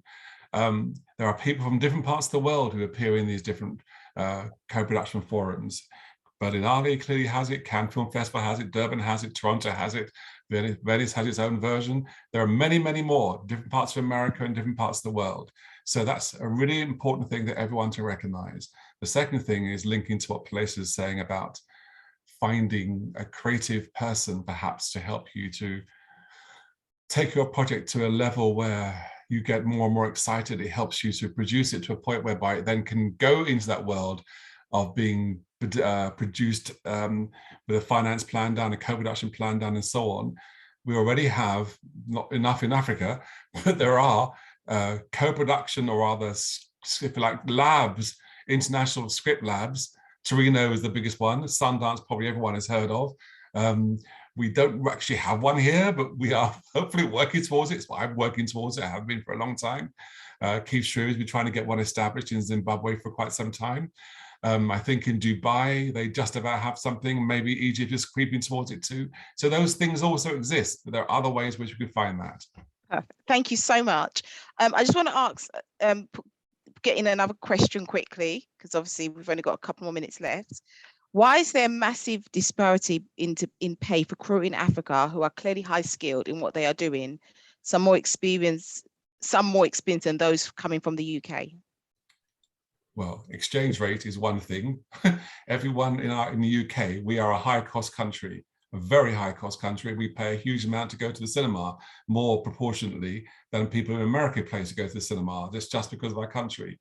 So you've got to start with where the country is economically, and the exchange rates with the dollar, with the pound, with the euro, etc., etc. That's the first thing to say, and going further is going to require far too much discussion, which we haven't got time for. No, that's fine. Let me see if Wanaja, do you have any thoughts on that? And then maybe Don can give us a quick opinion. Well, I just jump in. It's just the economic realities of two different environments. Literally it is. But also you do have a lot of skilled talents in places like Nigeria who work on international rates as well. So it basically depends on the budget. The budget of the production would attract its own tribe. That's just the best way to put it. But there are lots of people who work in Nigeria who earn international rates, just like people in the UK as well. Thank you. Wanaja, can you hear me? Okay. Yeah. Okay, Yeah, excellent. I think it's for all the reasons that have been stated by Albie and Dawn, and also it's just to say, and this is a point that had been raised earlier, and we do need, in our region to develop certain structures that are pro crew, for example, guilds, so that we are able to advocate and offer competitive rates, regardless of whatever it is we are. But I would also just like to, just touching on the question, about the Tanzania, making a film in Tanzania, the thing that I always, like to say is, whenever as a filmmaker, you want to ask yourself that you want to go to another country and make a film, I always like to say, ask yourself, why are you the best person to tell that story? First and foremost, why are you the one who needs to go to that country and tell a film? Is the story from there, for instance? And there's no right or wrong answer, but it's good for you to be really honest about that answer that you're going to give yourself. And the rest, is just as the rest of the speakers have said, there's a lot of informal connections that are really, really important, and especially in regions where you don't necessarily have, like a sure concrete structures, but yet it doesn't mean that the work doesn't get done. It does get done, and it will need you to do your homework. Okay, thank you so much, everyone. This has been amazing. I had my own questions, which I haven't had answered, but here we are. Okay, so next up is the Cypher panel, and thank you so much to all of you. It was very informative and gave us a lot to think about. Thank you. Thank you. Thank you. Thank you. Bye. Thank you. Thank you, Andrina. Thank you, everyone. Thank you. We're going to take a quick 5-minute break before the Cypher panel, so we can sort things out digitally. But yeah, we'll be back in 5 minutes. So see you at 5 past. Right. Thank you. Bye.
Sick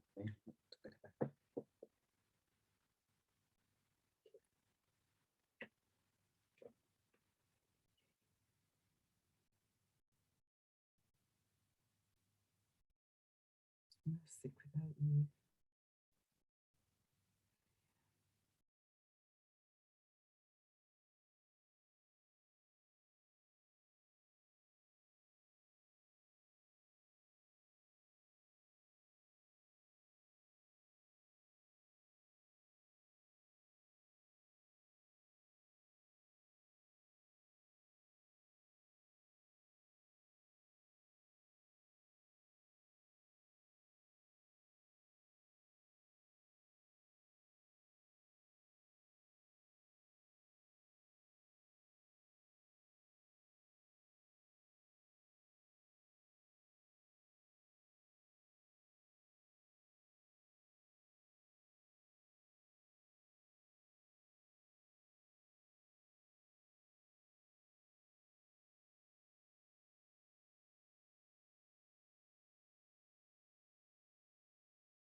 Hey everyone, I am back. So welcome to the third afternoon session. So we're going to be talking to Troy Pryor.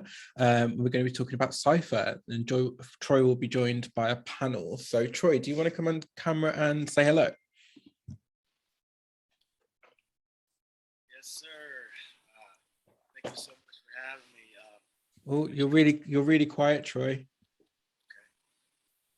How was that? Hopefully that's better. Better, yeah, wonderful. Gotta bring my theater training back into it. Bring the energy back into the room. Do it. Yeah, cool. I'm gonna hand over to you, Troy. Okay. Well, thank you so much, and we really appreciate this opportunity. Always excited about collaborating, working with one another, especially showing the diversity in not only our artistry, but where we are in the world. And so my name is Troy Pryor, the founder of Creative Cypher, started in Chicago.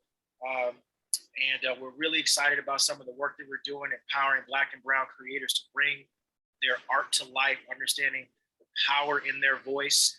A lot of our programming is built upon aggregating resources, building initiatives so artists can gain access to what they need, so they never feel limited, and they never feel as though this great idea that they may have can't move forward unless a larger entity comes in on their project. So we want to support that initiative. So we're really excited about that work. But one of the really cool things that we focus on is connecting dots, bringing artists together. So today we brought a collective of creatives that are in the Cypher ecosystem that are doing some amazing things in their own right. And so we're going to continue to work on collaborating with one another and finding ways to build bridges. So we'll be talking a little bit about their personal journeys as artists, creating their content. We'll talk a bit about the commonalities in those journeys. It was a blessing for me when I came over to the UK and got a chance to talk to some of the amazing creatives and hear some of the similarities in our journeys and our processes. And we're really excited about that. So without further ado, I'm going to bring up our amazing panelists, starting with Kelly Cali, South by Southwest, award-winning filmmaker. She's from Howard to USC. What's going on, Kelly? Hey, Troy. Hey, everyone. Thanks for having me. Awesome to have you. Appreciate that. We're going to bring up hometown hero. She's over in the States now, but we officially met. No, we've actually met in the States, but she showed me a really great time. My wife and we went over to the UK, and that's Zena Tuitt, co-founder of Niche on Demand, really helping bridge the gap between creatives and finance. Zena, how you doing? I'm great, Troy. Good to see you. Great to see you, always. All right, we've got Reggie from the International Screenwriters Association. He supports the outreach for that program, supporting, connecting those industry professionals with the screenwriters in that organization. A really fabulous organization that has chapters all around the world, some in Chicago. We're going to be working with the New Black Film Collective and building a branch there as well. So we're really excited about that. Reggie, how you doing? Hi, how you doing? I'm good, thank you. Awesome. And then we've got Mike Abrante, the founder of Out the Box Creative Group, a very dope, talented creator that not only understands the creative process, but manages a collective of artists, so understands how to navigate those relationships. So I just want to say thank you all for joining us. We have one other panelist that is traveling the world all of the time. I don't see him in, Cesar Roland. So when he comes in, we'll bring him in as well. But I just want to say thank you all for joining the panel today. And we'll just, kick it off with some questions, some general questions, and then, get into some specifics about some of your own journeys yourself. So, one of the things that I hear so often, and I would love to hear your opinion on this, Kelly, I'm going to start with you. As a creator, as a person that is responsible to themselves, for their craft, do you feel that creatives of color have a greater responsibility to the stories they tell that creators of color may not have? So complex. Okay, in reality, yes, because our stories aren't represented enough. So we don't have the privilege to not give thought to what stories eke through the cracks and make it to the big screen. We have to, I know everyone's heard it before, but we have to always dot our I's and cross our T's and be the best in a room, and to show that we are supposed to be here too. And so unfortunately, I would love for it to get to a place where we can just do whatever we want, just like everyone else does. And you know what I mean by everyone else, all the white folks in the industry that have been there for so long, they're allowed to mess up. They're allowed to have movies that don't make box office hits, and they still get chance after chance after chance. Unfortunately, with people of color, we're working on that, and we're working our way up to that. But the few chances that we get, and that's the one great thing about the Creative Cipher, is taking the power back into our own hands and flowing the power to each other in our own groups and lifting each other up, instead of waiting for that opportunity or that window to open for where we're approved to be there.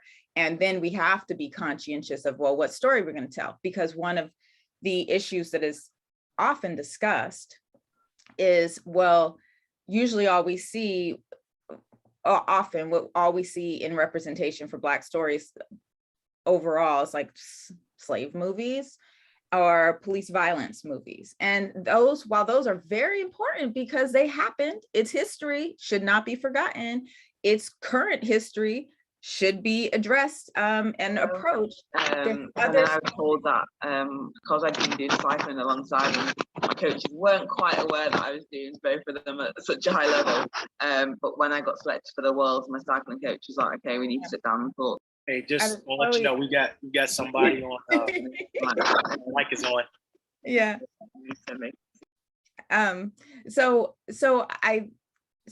But here's the thing: we can't just have those two things representing us as a people. We need to be able to have the privilege to have other stories, lighter stories, more, experimental stories, and that's what we're working towards. But as of right now, I'm gonna.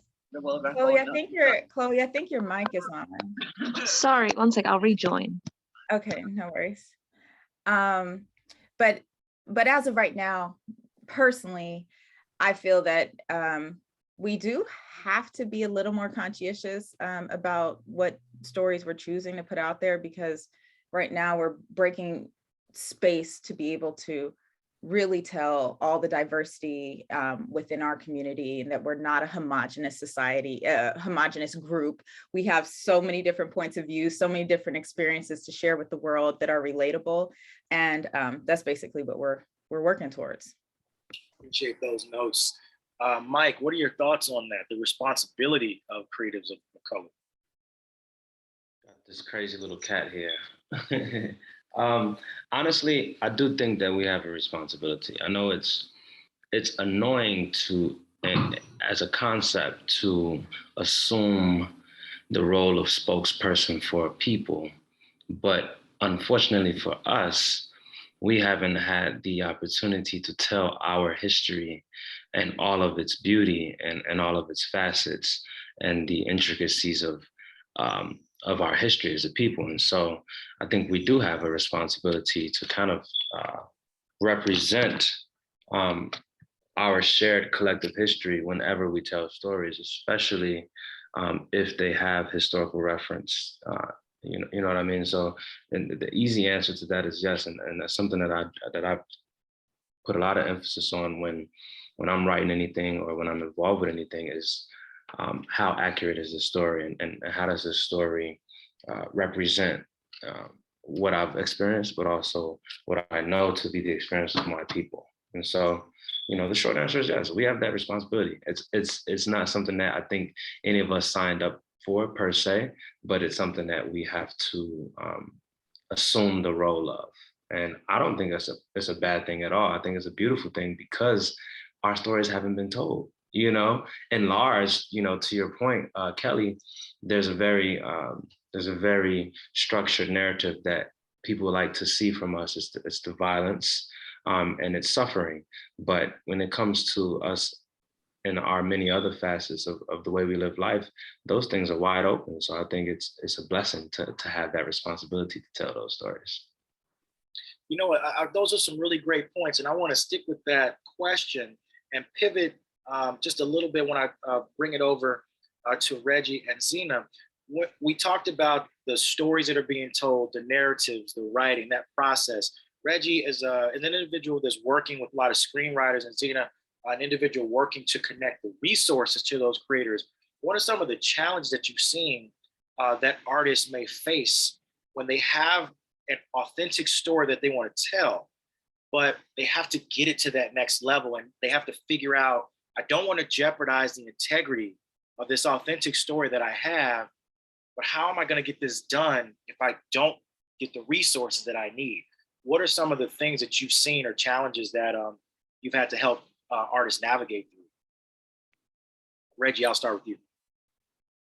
Cool. So I've been at the ISA for 2 years, and I've somehow managed to get one foot in the industry. So I've been having a lot of calls with quite a few big producers and talent managers and lit managers. And so I get I've sort of kind of got the ear of what people are looking for.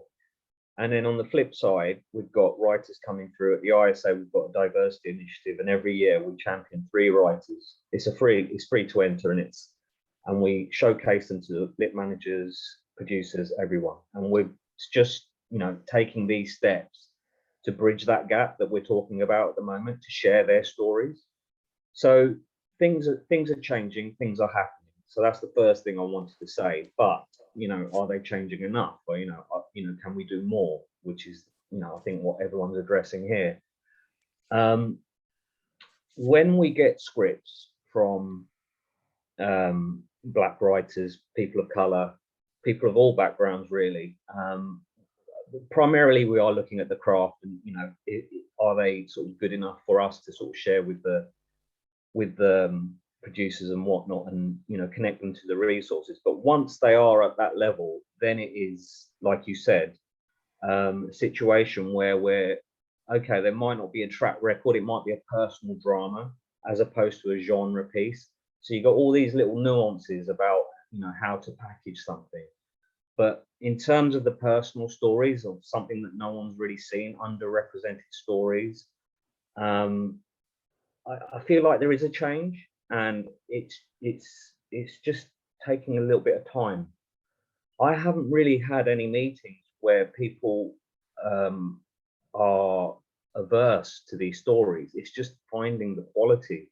And sometimes, you know, as a collective, we can help each other improve, which is the way I look at things from my point of view. I'm like in meetings with writers trying to help develop their craft, because there's so much that goes into getting to a certain level. And, you know, I'm just a small cog, but these are the sort of issues that I sort of feel like are something that is definitely changing. And I'm, you know, curious to hear what others think about, you know, what is enough, what more can be done. So that's kind of where I sort of sit. Appreciate that. And Zena, your thoughts? Yeah, I think there's three things that come to mind. One, kind of leaning into the question that you had before, is when you're feeling like you're obligated to write a particular narrative to make sure that the gaze that you have is looking at you isn't stereotyping you and judging you. I think there becomes a bit of a creative dissonance in terms of it's very hard to just focus on the art and let the art lead if you're then preoccupied of trying to make a story that is, I guess, politically correct and representing our people as a mass. So I think that might lead into kind of some of what Reggie's saying in terms of that ability to actually just have the space to just be developed as an artist, to just be focusing on your craft rather than the weight of, will the story I tell disrespect my friends and family? So I think, and what we hear a lot of the times is presenting certain stories to studios or commissioners, because it's not in their experience, there's a bias, which then dictates whether they feel a story is realistic or not. So, and then the other piece is money.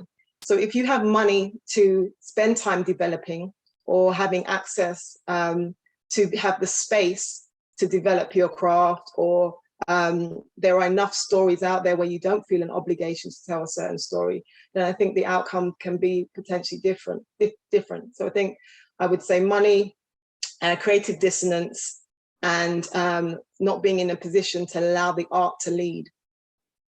You know, those are some really great points. And there's a huge emphasis, rightfully so, on mental health, trauma, the strain that we as people in general, you know, take on. The artists or individuals who have a platform may feel that weight, and it could certainly take a toll on their creative process. It could inspire them, or it could wear them down from time to time. And over the past few days, we've seen incidents in Hollywood where the weight of things can drastically have an impact on us. So I think it is important. Reggie, you brought up a great point about this idea of community, building with one another. No one has it all, and no one's going to know it all. So it is important to connect those dots and work together. And Zena, I'm going to kick this next question off with you, because you have a rather unique perspective coming from the corporate world. There are some transferable skills, some things that oftentimes creatives may not possess in their toolbox that will help the business of show for them. What are some of those things that an emerging creative or even an established creative can learn from corporate America as it relates to the business of their art? I think you landed on two key things in terms of, you know, how you introed. I think one is networking, and relationships is everything. And so knowing how to build your network, and we have an international panel here today. And like you said, we met in the States, you came to London, we connected with more creatives, the ability to be able to do that physically, but also using technology to do that. Sabrit, my co-founder, and I come from a corporate world where for the last 10, 15 years, we've been working virtually using video conferencing to connect with teams all over the world. Understanding the technologies and platforms that are available to do that are important. I think the second thing is, as you said, you can't know everything. So understanding what in the business of entertainment is in terms of what you need, in terms of legal representation, accountancy, all of these skills that are going to be critical to enable you to negotiate the right deals and to be in a position to own your own intellectual property or own a large portion of your rights. And without that understanding, then you may find yourself in a position where you're getting a big break, but after that break, you walk away with not the best deal to enable you to establish a sustainable career. And if you're thinking about it from a producer perspective, every production essentially is a project. And so project management skills are essential in the corporate world, and knowing how to have a RACI, which is a model which is used for, identifying roles and responsibility, who's responsible, who's accountable, who needs to be consulted and who needs to be informed. So having those skills in terms of understanding how to manage projects, all of those are things that are transferable. And the reason why we as Niche on Demand wanted to bridge the gap was we could see that there was a challenge for creatives who didn't have the right counsel, and also didn't have people who came from corporate backgrounds like Sabrina and I, who've worked at Ernst & Young and Barclays and those type of organizations, who could translate some of the business speak. So helping them to structure their thinking in terms of what is the long-term plan and strategy. So those are some of the things that we talk to our strategic partners about. I'm hearing gems. I'm hearing gems here. And that's what this is all about today. Not only showing the beauty in our various journeys, but the commonalities in those and those transferable skills. Hopefully those that are listening can find some pieces to build on that. Mike, I'm gonna kick it to you, man. A couple years ago, I had this project, an initiative I was working on, and a gentleman gave me a little side note. He said, man, you know the game, you know all of this, but this is going to give you a PhD in people. And so we always talk about how important relationships are. And you are, as not only a filmmaker, and Kelly, I'm going to talk to you about this too, as not only talented filmmakers, you all are the leads of, or have been the leads of, collectives and organizations as well. What has that process been, navigating being a creator, but also a community organizer, and how has that affected your art and the art you support? That's a really good question. And that's not something that I've put much thought to. I think as people who have decided to, and I won't speak for Kelly, but as someone who's decided to lead, that role kind of just naturally comes with what it comes with, but I don't think it should distract or take away from the creative process, the personal creative process. If anything, it's inspirational because you get to interact with people who have different perspectives, who come from different backgrounds, and have a different lens when it comes to the world at large. And so I think it allows us to be in a space where we're engaging with people who have perspectives that we can borrow inspo from. And I think that for me, it gives me motivation. It keeps me kicking to be in those spaces where I get to galvanize a group of people together for whatever cause it is we're together for, but also dive into who they are. And I'm a people person, so I just like to learn about people, learn about who they are, what makes them who they are. And a lot of the times I create characters from that. And so it's kind of my little cheat code. I surround myself with people just so that I can, learn more about different types of people and how the brain works in different environments. Beautiful. And Kelly, you have held multiple leadership roles, namely the one that's coming to mind is your role at USC. And just, learning, what was that experience like, being in that leadership role, guiding that particular collective of creatives, and how did it empower or affect your own artistry? Well, my daddy always told me, my daddy was a pastor here in the US, and he always told me that people are your greatest resource. You could have nothing at all, but if you got people, you can get things done. And so community is important. So when I first came to USC for my master's in cinema, I found myself being nominated to be president of the School of Cinematic Arts over there. And so I kind of fell into that leadership position, but it plays hand in hand with filmmaking. Filmmaking is a community effort. It's a group. I mean, sure, you could grab a camera and go do everything yourself, but it really takes a village to make the majority of the films that are made. And so having that skill translates directly into, especially as an indie filmmaker, it translates directly into leading a crew, gathering a crew, getting people who trust you to be able to donate their time, their skills. I mean, that's how I'm Fine, Thanks for Asking, the movie that won at South by last year, that when I decided to make a film during lockdown, this was before vaccines weren't anywhere near. We were not supposed to be outside, but from having those connections and those relationships and being in the community and people trusting me as a leader, and you don't have to have a title of like president of anything to be a leader. It's just being in your community. I've helped so many people, and not with the expectation of them helping me back. I think that's important. Like, if you're going to help people, help them genuinely if you want to be a part of the community, and don't expect that those people are going to be the ones to help you back and you get an attitude when you ask them because they can't be there or whatever. Don't worry about that. God's got you, and you're going to get other people that are going to come and help you like you helped others. It's this ebb and flow. So that was a result of how this movie got made. It was the lockdown. I built these relationships, called a lot of my USC friends and said, hey, I have this idea. I have my stimulus check and some unemployment from the, let's see what we can get started with. You can't make a feature with your stimulus check and unemployment, just know that. But it became if you build it, they will come sort of situation. So another producer saw what we were doing and then helped get us the finishing funds. But we were shooting during the pandemic.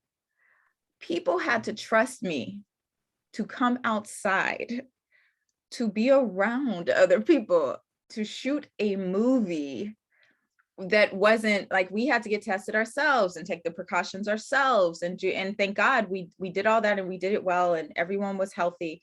But that's trust building. That's from being years in the community and knowing who I can call on and who trusts me. So in this filmmaking world, that's what we are. You got to build your tribe. You got, like, Creative Cypher is a tribe of ours. Like, you've got to find who you trust, who you would help, and also build the trust of others coming your way, because it'll pay off in the long run.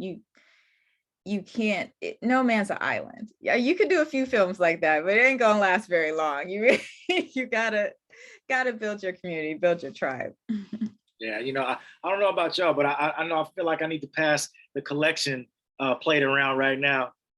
I can tell you were raised by a minister. You bring up some amazing points, and these are some of the things that we really try to focus on. Is that you can have a lot of the technical knowledge. You can have a lot of the technical knowledge. I got you building that tribe. There he is. You could have a lot of the technical knowledge, but you bring up some amazing points that we are dealing with people. We're dealing with human beings, and so often we can get so bombarded with the deal and the business, which there's value. And you need to know your craft, you need to know the business, but you're talking to another human being. And if you look over that, you might make some quick money, you might make one deal, but is it gonna be, are you gonna enjoy the process of it all, meaning your career? Are you always reinventing the wheel? Do you have systems in place? Do you have that trust? So for those out there listening, these are not just gems about the technical aspect of filmmaking. These are, as Zena said, transferable skills, things that can be applied in a variety of places. And the church said, amen. All right. All right. So Reggie, I'm gonna kick it over to you. You are at ISA, International Screenwriters Association. You all have programs in place. What could you tell the creative community listening? What is the process like? You alluded to it a little bit earlier, but what is the process like for an artist that has a project, and seek support from ISA to get to the next level? What should they expect in that experience? Well, if let's take an example. If we receive a script, and you know the script is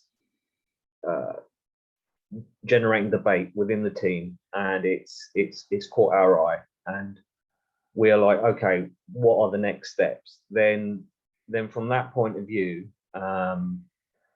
we try and we have a meeting with the writer, and we just first of all get to know them, and we ask them, you know, what are the, you know, where they want to be with their career, with their life. And then once we get to understand the writer and, you know, what their aspirations and hopes are, and generally speaking, we look for voice. We look for something we haven't seen or heard before. We want to, you know, we want an insight into something that sort of enrich. Like, story can change the world without sort of telling you off. So that's the kind of vibe in terms of, you know, the type of projects that sort of land on our desk, so to speak. Once we've got to that point where we, you know, there's a really powerful voice, and, you know, they've got something to say, then the interesting stuff happens. Kelly was alluding to, you know, ringing up her friends at USC, and, you know, people prefer to jump on a moving train as opposed to pushing a stationary train. I'm sure we've all heard that expression in the business before. Everyone's nodding their head. So this is the sort of catch-22 situation which we come across straight away. It's just like, okay, we've got a project and it's just sitting there. There's no cast attachments, no director attachments, producer who could bring funding to the table, all these, like, you know, functional things that you need to sort of get in place. So this is where we have to get creative, and this is where community such as this can help, because now I know Zena, Kelly, Mike, yourself. Suddenly I have a network, and this is what it's all about. Like, these things right here are actually like huge, especially for our community, because then this is what I would tap into.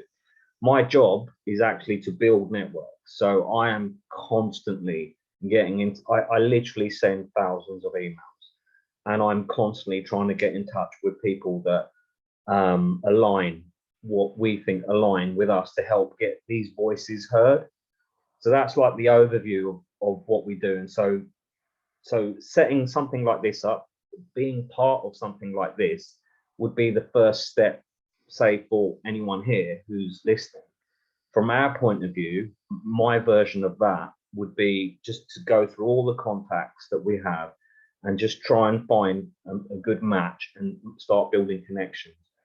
And, you know, it depends on the writer. If it's their first project, it's going to be difficult. So we're going to have to look at, you know, trying to match them up with a writer who's just finished their first feature or is about to embark on their, writer, director.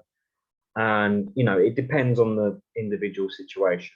But generally speaking, in answer to that question, that's the kind of sort of steps we would take. And then, yeah, I expect favors to be paid back, but that's just me. I'm joking.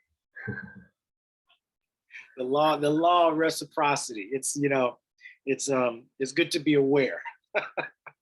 But that, you know, that's a beautiful thing, especially for those that are out there, especially those that are in London that can connect with Reggie and ISA London. Great resource for those that are listening as well. Zena, same question. Niche on Demand, dope new initiative, helping bridge that gap. As you mentioned, we got great ideas, but we need resources to bring it to life. What is that process like? What do you all look for in a project from creatives to, you know, determine whether or not it's something you all can support? You know, I like numbers, so 3 things. I mean, the first piece is really about values aligned. Like, can I work with these individuals? Because as Kelly has said, as you have said, as everybody on the call said, Mike and Reggie, that it's about relationships. And film, TV, content, it doesn't happen overnight. It takes a long time. So these people are going to be in your life for a long period, and we're about creating strategic partnerships. So the first point is really getting to know somebody. And then so we have the first pitch idea, and if we like the idea, we're like, okay, we'll have a call and we'll see if we gel and we see if we're on the same page, and we'll have a number of conversations over time, because again, it is really about the relationship, because you're going to be advocating for this person as well, and you're going to be asking people to give to trust you, and so you're using your social credentials and your social credibility to vouch and bring money to an individual project. So being able to take feedback, which is always sometimes challenging in terms of when you're giving feedback to someone's art. But when we're looking at it from a financial perspective, there has to be other things that are considered within that. And that's part of the reason why we've developed a hybrid model of having the ability to have a crowdfunding platform so that you can test your idea. So our strategic partners have the opportunity to test the idea. If you think there's a marketplace out there, you think there's an audience, then you don't have to jump through the hoops that you would on other crowdfunding platforms. You can put it on our platform and we can test the concept over a period of time. We also go down the traditional route with projects which are more aligned to what the expectations are of the commissioners and people we speak to. So we're really about opening up the ecosystem of options to, I guess, lending to Reggie's point, to identify what stage of the journey is this creative in, and where can we provide or add value, which isn't necessarily an all or nothing scenario. So just kind of a shout out to the writing piece. I sit on the board, and my co-founder does, of Theatre 503, which is the home for new writers in the theatre space. And that's where a lot of writers have developed their craft and gone on to do film and TV. And Katori Hall, who produced On the Mountaintop, which is the most produced play in America, she started her career at Theatre 503 in Battersea in London. And Yasmin Joseph, who produced a play called Juve, she went on to have her play showcased in the West End with Sonia Friedman, who's one of the biggest theatre producers in the world. So it's just about knowing where to put people on their journey based on, you know, building a relationship with them and really understanding what they're trying to do. Appreciate those gems. And for those out there watching, once again, thank you all for joining us. We just want to reemphasize that you all can put questions in the chat. I feel confident in my questions that I have, but we are totally open to any questions that you all may provide as well. So go ahead and feel free to drop those in the chat if you want to do it. I don't know if you could do it anonymously or not, but you know, I won't call you out. I'll just ask the question. Mike, kicking over you, you know, sort of a pivot from a little bit of a pivot. We talked about like what Reggie and Zena may look for in projects that they'll support. Now, we know one of the things that you really focus on out of the box and emphasize is the diaspora and the collectible stories that are being told. Can you talk a little bit about the importance of that?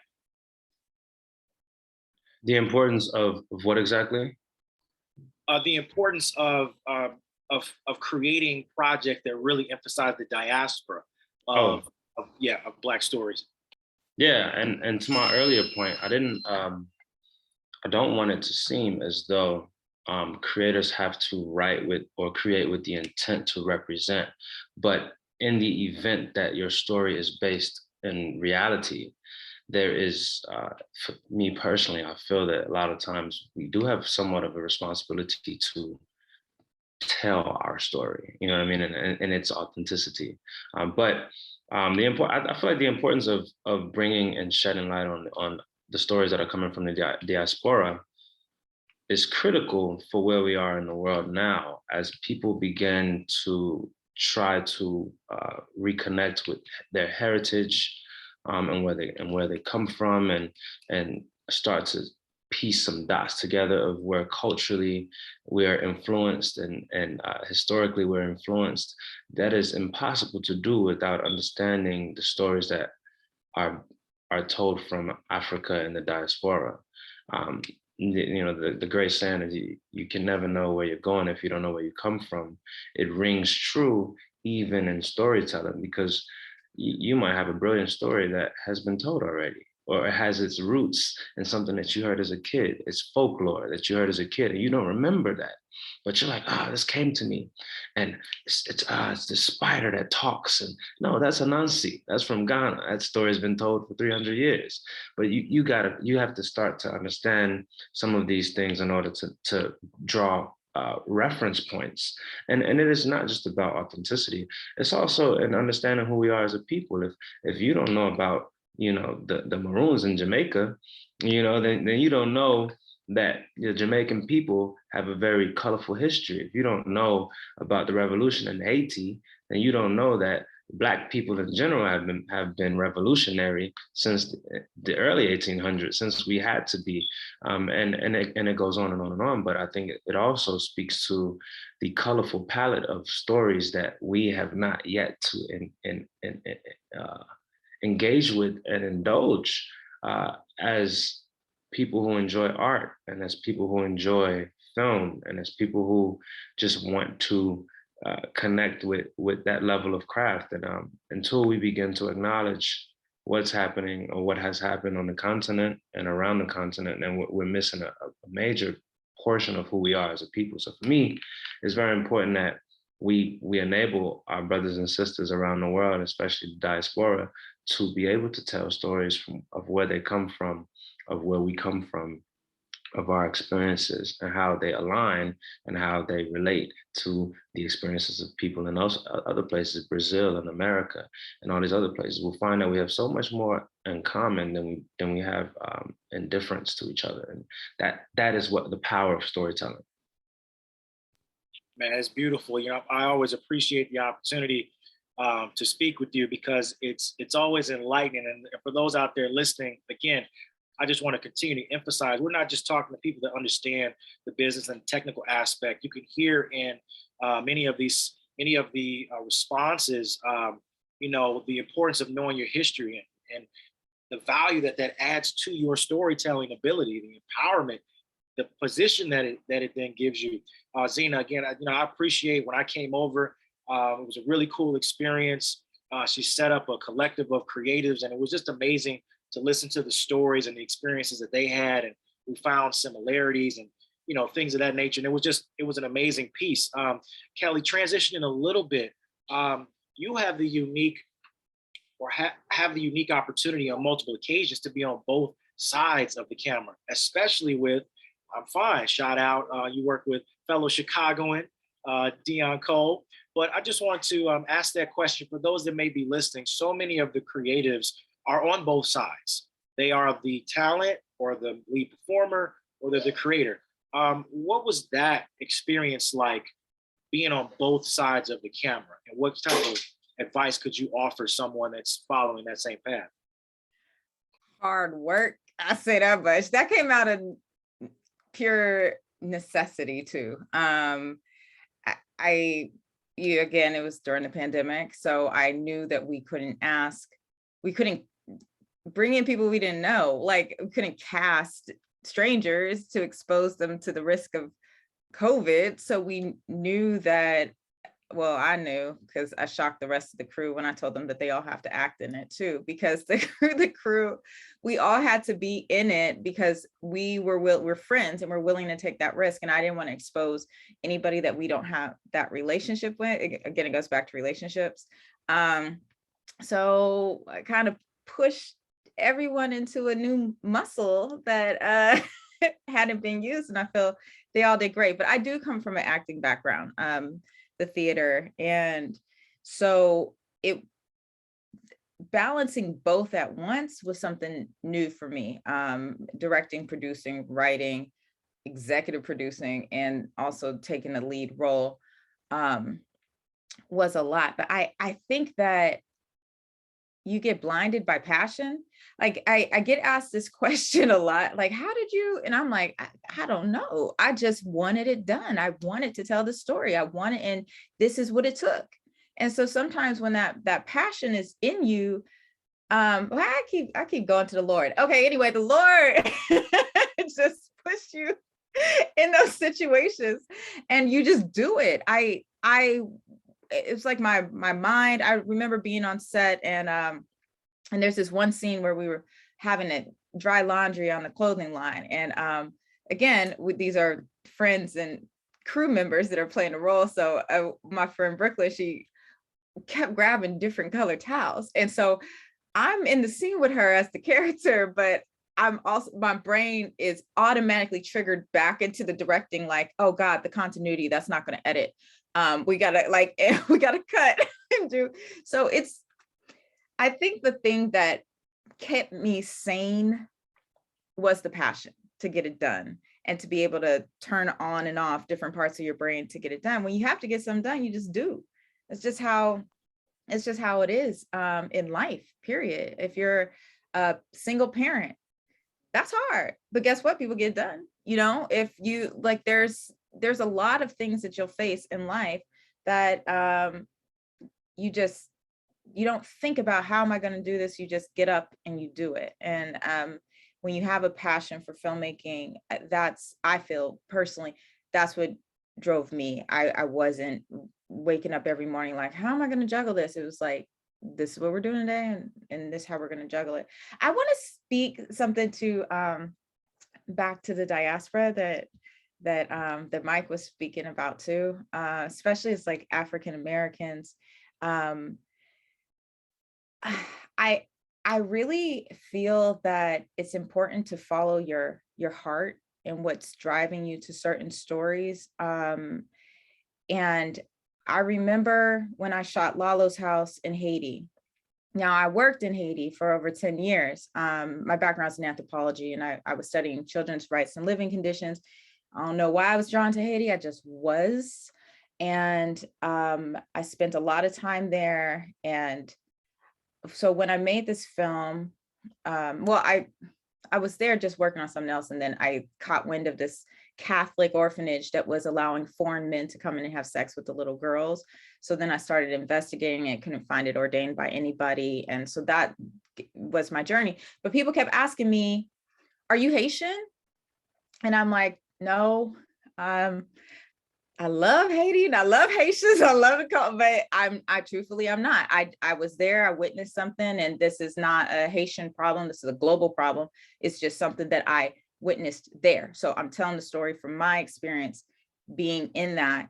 And they're like, well, why do you keep, it took me years to tell this story. It took me almost a decade to get this down in a film. And they're like, why do you keep going back? Why are you spending all your own personal money to go and do this story? Why don't you do a story here? And I was like, I don't know. I just am this is what I want to do. This is what's speaking to me, and this is what I want to do. And it was hard, and I still did it. Come to find out, my dad passed away 2 years ago. And while he was passing, I asked him, I said, Daddy, can I take your DNA before, he knew he was passing, and he let me do it. Haitian. Our whole family been living, no one knowing that we had Haitian roots. I not understanding why I keep getting called back to this island, like why people thinking I'm crazy. Why don't you change? Why don't you do a different story? Why don't you do this? Why don't you? But it was literally in me. And it wasn't until well after I made the film, I've been telling people for decades, I'm not Haitian. I just love Haiti. Haitian. So I say, if there's something in your heart and you want to do right by it, because even when I didn't know this information, I surrounded myself with Haitian producers, Haitian actors. Garcelle Beauvais came on, Jimmy Jean-Louis came on, his daughters, like making sure that I honored the culture and showed it in a walk the line of showing a positive light and also what's truly happening. But so you take those precautions as a filmmaker, but please, you're going to be told what you should and should not do and this and that. But if it's in your heart, do it, because you're going to do right by it and you're going to respect it. And there's a reason. So I just want to share that story. Like all that time, I didn't know why, but it was in our blood, basically. And that's why I don't know. I was moved to do that. That's really amazing. And I think that is a testimony in a sense. You got us all feeling churchy, but that's a testimony to that the passion to do certain things. Sometimes it doesn't come from you. You know, it comes from some other divinity. And to your point earlier about wearing multiple hats like you did, and I call that the triathlon.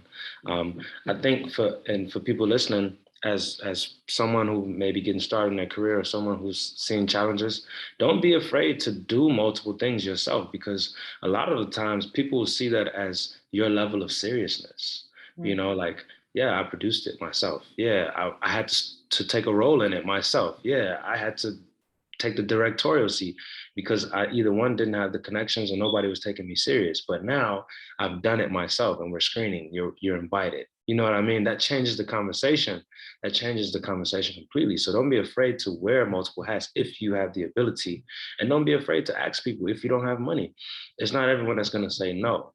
You know, some people will be inspired by your passion and say, you know what, I'm tagging along this project because this person is determined to get it done, and I need to be along for this ride. So there's no fear in this industry. You know, it's either you do or you don't. Amen. Amen. All right. I mean, I'm telling you, I feel like there needs to be a collection tray passed around right now. I feel that energy. It's all beautiful. But you know what? We are about to wrap up. I'm checking out the chat right now. We've got some notes about appreciating, learning new things, learning history that we haven't had or known before through artistry. Some of the questions we may not be able to get to, but we'll put it out there. Just questions about bridging the gap between African-American artists and their thoughts on British artists working in Hollywood, just some things to think about. Hopefully one of the other panels today can address that. But I do want to give everybody an opportunity here, starting with Reggie. Can you let everybody know how they can get in contact with ISA and what's coming up next? So I'll start with you, Reggie, Zena, Kelly, and then wrap it up with Mike.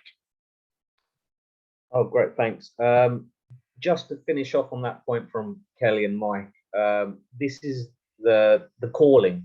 Why, like, I was actually watching a little bit of the previous panel, and a beautiful line came out. Why are you the best person to tell this story? And it was on the previous panel, and it is literally the same thing that we've just discussed here. So for me, that is like the root of, you know, what's going to drive you to sort of move forward. So I just wanted to reiterate that. In terms of the ISA, the networkisa.org is the website, and literally if you're a screenwriter and you want to sort of move up the levels, then it's a great place. It's a great resource. It allows you to enter contests, to apply to writing gigs, to get development evaluations, to learn about the business. So it's just like a hub. And so yeah, just jump on the website and then sign up. We do have unpaid and paid membership, and it allows you to sort of see where you are right now, and it sort of hopefully gives you those steps to get to the next levels. So yeah, networkisa.org. And what was the other question? Let's put that in the chat too, for anybody that wants to see that. All right, Zena. Yeah, and I just want to say thank you to Kelly and Mike for sharing those diaspora stories. And I get, when I say the art leads, I guess just put HE on top of that, and it is also about the heart leading the story. So I completely agree with that. And it was a nice pivot to nicheondemand.com, because three of the stories that we were testing with the crowdfunding concept. One is about the Maroons in Jamaica, the story of Oliver Cromwell, and the other one is based on and stories in Africa that have been made into animated films. And then the other one's about the pharaohs in Egypt. So yeah, like you said, the magic is happening, Troy. The magic is happening. But yeah, you can find us on nicheondemand.com. We do a podcast at least one a month. And you can find it on our YouTube channel, but it's also on our website. With Theatre 503, as I mentioned, we're on the board there. They are always running workshops and programs, and there's new writers programs that you could engage in there as well. So check out their website. They are also building a new home, which will have great development spaces for new creatives. So that's really exciting development. That is my website. Thank you, Dide. We have also recently done a short film, which is really to celebrate, it's called Finding Sherpas. It's at findingsherpas.com. And that's to celebrate all those people who put the ladders down for others. And essentially that's what the New Black Collective are doing. So really grateful that you guys exist, and the Cypher and other organizations like that. And I guess the last thing is we're developing a survey for Black creators in the industry to share their views in terms of the state of the industry from their perspective. And we're going to be running that every year. And because we're an independent studio, it's unedited and as unbiased as it can be, being a human being. So please feel free to fill in that survey as well. I'll put that in the chat. Awesome. Thank you so much. Kelly, what's next? Well, I have a lot of projects in the works, but I just secured my first studio feature. So yeah, I'm so excited. So this is going to be a great exercise for me because I usually write and direct my own things. And so this was a project someone else wrote that they asked me to come in to read and come in and pitch on. And I got it. And it's with a big studio. I can't say who yet, not until July, but I'm so very excited to be. But hey, guess what? For all you filmmakers out there, I got called in the room from the independent feature that I grabbed all my friends on and put them in the movie, and it got into festivals. That's how I got seen that way. And that's how I was in the mix with the other directors, was from I did not wait for someone to tell me you're ready. You know when you're ready, you just get your butt out there and just go do the work and figure it out and get your tribe together and make it happen. But that was all, it was all from that. So I got the opportunity to pitch and got it. So that's what I'm moving on to next. Very excited. And but for all you filmmakers out there, anyone who's not, if you have any other questions for me, I often do answer my inbox on Instagram. If there's something that you weren't able to ask here, you can reach out to me. Just give me a few days because sometimes I need some time, but I will get to you. But my Instagram is I am Kelly with the EY, Kali at, well, that's it. At I am Kelly Kali. So that's my IG. You can inbox me if you have any questions that you wanted to ask, especially about independent filmmaking and trying to get things going if you have some ideas. And let's wrap it up with Mike. No, that was me. No, this has been great. This has been amazing. The perspective is very colorful here, from Zena to Reggie to Kelly. Kelly, we're gonna be BFs. But you guys can definitely check out what we're working on. We do a lot of development stuff, as well as just different forms of content. But you can see that all at outtheboxcg.com. And then, much like Kelly, Instagram is like my LinkedIn. I'm very active on there, so you can DM me there or you can email me. I'll put both of those in the chat now, but definitely always open to talk to anyone about anything at any level, any stage. And that's how we move the train. All right, so we appreciate you all for joining our panel. Such amazing gems today. Thank you for that. Thank you, Priscilla. Thank you, Rico. Thank you to the New Black Film Collective for inviting us to be a part of it. We're very excited about the future, working together and collaborating. And without further ado, I'll pass the mic back over to Rico, I believe. And just want to say I'm grateful for the opportunity to lead conversation today. Thank you, Troy. Thank you all. Thank you. We're going to take a quick 5-minute break, and then we're going to return at 7 minutes past. So I'll see you all at 7 minutes past. And again, sincerest thank yous to our panel. That was such a rich conversation, really enjoyable. So thank you. Thank you, bro. Thank you.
Hey everyone, we're back for the last session of the day with Pat Young, a key player in TV, has worked at BBC, ITV, and is well known in the industry. Pat, are you there?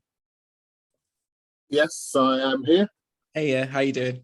I'm good, how are you? I'm good, yeah. I'm just going to hand over to you to fill the space however you see fit, if that's okay. Okay, yeah, sure. Well, look, you've had, from what I can see from the agenda, you've had 2 good, busy days. I know you've been talking largely about film. My background is TV, but I mean, the industries are adjacent, and you know, Apple TV just won the Oscar for Coda. So what should we do? Look, I'll tell you a bit about me, and then I think you get more value from just asking questions. So I'll talk briefly about my career, maybe 5-10 minutes, and then I'll give you some thoughts about what I think is going on in the industry, and then throw open to questions. So my name's Pat Young. I am 58 years old. Why is that relevant? I've been in TV for just over 30 years. I didn't start till I was 27. I worked at London Weekend Television. And my first job, 1991, 10 years after the Brixton riots, they wanted to do a show to mark the 10th anniversary, and they had no black people to go to Brixton and knock on doors. And like a lot of black people who work in television, I got my way in through a show about black people. That was my first job. I was on a 6-month contract. I stayed there for 3 years. I helped create Devil's Advocate with Darkest Howl for Channel 4. And then I realized that there were 2 men on television, both called Trevor, who were making all the money, Phillips and McDonald. And so I decided I'd try a piece of that, and I went over to the BBC as non-screen correspondent for Newsroom South East. When I got to the BBC, the first thing they told me was that they needed to put me into elocution lessons, because although my accent sounded like people in London and the South East, it wasn't cut class enough for the BBC. And I spent my first year at the BBC reporting via elocution. And one night I famously spent 3 hours recording a 40-second voice piece. And all I'd say about that is that race and class work in mysterious ways sometimes.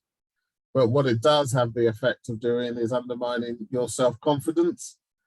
However, I was lucky because my career to date had been off screen. I could go back off screen. I then helped create a show called Black Britain on BBC 2, which was a black current affairs show. As we said, it was a show for black people, not about them. And out of that show came many of the black and Asian execs that you know in television today. Clive Myrie did his first foreign reporting on Black Britain. Couldn't get access to do it elsewhere in the BBC, came and did it for us. Fatima Salaria, who runs Naked Productions, she shot her first film on Black Britain. Maxine Watson, who was the BBC's #2 in documentaries commissioning, came out of Black Britain. Gillian Joseph, who now anchors on Sky, she got her first reporting gig on Black Britain. It was the first time I got to run a show. And Tony Hall is much maligned over the whole Martin Bashir thing. But the one thing he realized when he was putting that show together from the very beginning was that if it was going to have a chance of success, he needed to make money available to keep people employed between series. And what happened at the end of the first series is that Gillian went to Newsnight and Maxine went to Here and Now, and people stayed in the business between series 1 and series 2. I got sent to radio to work on editorial decision making. So I did that for 4 years at the BBC. Then I went to Channel 4 for 2 years. I came back and worked at BBC Sport for 2 years, and then went to America and ran a TV network in America called Travel Channel Media. Introduced Anthony Bourdain, No Reservations, if you understand American TV. And if you just like to pig out, we also introduced Man vs. Food with Adam Richmond. They were 2 of the shows that we introduced. And that That network was then sold for £1 billion, $1 billion in 2009. And I came back to the UK to run BBC Production. So there, I was running the BBC Production studio. It's about 4,000 people, sorry, 3,000 people, 8 bases, £400 million a year, doing everything from Doctor Who, Strictly, Mrs. Brown's Boys, Luther. And I did that for 4 years before becoming a freelance consultant and then setting up Sugar Films and now Cardiff Productions. So that's my career. I'd say things I've learned from my career, as you can see from the things, I've moved around a lot, and it's risky, but I can also just be true to myself. And I've been lucky to have the ability to move from place to place. I've taken those risks and I've been lucky, they've paid off. I've seen the industry change a lot. I wouldn't have come into this industry for a 1 week or 2 week or 4 week contract. Even when I joined, you know, the idea of working on a 6-month contract to me was risky, but I honestly wouldn't, and I wouldn't recommend my kids came into the traditional television industry now. I think the biggest change that I see, I mean, look, there's a lot of activity, there's a lot of noise going on around diversity, and there's a lot of activity, and some of it's working and a lot of it isn't. But I don't begrudge people who are trying to make some sort of effort. But I also think, I just think back to when I started, when I was at LWT, we used to fight within our team to get our ideas selected to get made. The only way you could actually tell your story back in the day on the 4 channels that existed was to be part of a company that made programs and get your idea selected. Today, people are making content every day. People are making 10, 15, 20 pieces of content in a day. And I'm not going to pretend that doing something for YouTube or doing something for TikTok is the same as doing something for a TV network or for a film distributor. But today, at least, you have the chance to show people your take on your story. Even if you only do 2 minutes of your story, you have the chance to do that in a way which simply wasn't possible when I started. And I think more people need to sort of take up that possibility of doing that. I remember there's a great series called Video Game High School. Some of you may know it. It was started by 2 guys in California who worked in special effects. And they had this idea of a drama series set in a high school, and it would work at 2 levels. It was a high school for the world's elite gamers. And so 1 level, you'd have all the usual high school boyfriend, girlfriend, prom stuff. But at another level, as part of their education, they would go into games, and their avatars would therefore come into different situations. And so I might shoot my girlfriend in the game, but then when we come back to real life, she might remember that I've shot her, and then our relationship changes in the real world. And it was a very clever device. Anyway, he went to Kickstarter and he said, I got this idea, give me 60,000 and I'll do a series. And he got 60,000 and he did a series. And I think it was watched 56 million times in total. And he managed to then string the small bits together and make it into an hour. And then he got that distributed elsewhere. And so you'd think, wow, with that sort of viewership, networks will be falling over him. And probably they were. But what was interesting is he didn't go to a network. He went back to Kickstarter, said, do you want some more? If you do, I need £250,000 this time, but I can promise you more special effects, more this, more that. And in the end, 3 times he went to the well, and 3 times the people that loved his content paid for him to make more of it. And I think we've got to be, and it's easy for me to say, well, because I've been in the traditional industry, but I think we've got to be bolder in believing that our people will come and back our work. Just before a couple of months ago, I'm sure some of you were involved, the new Beacon Bookshop suddenly announced that because of COVID, they were going to have to shut down. And there was a Kickstarter launched or a fundraiser.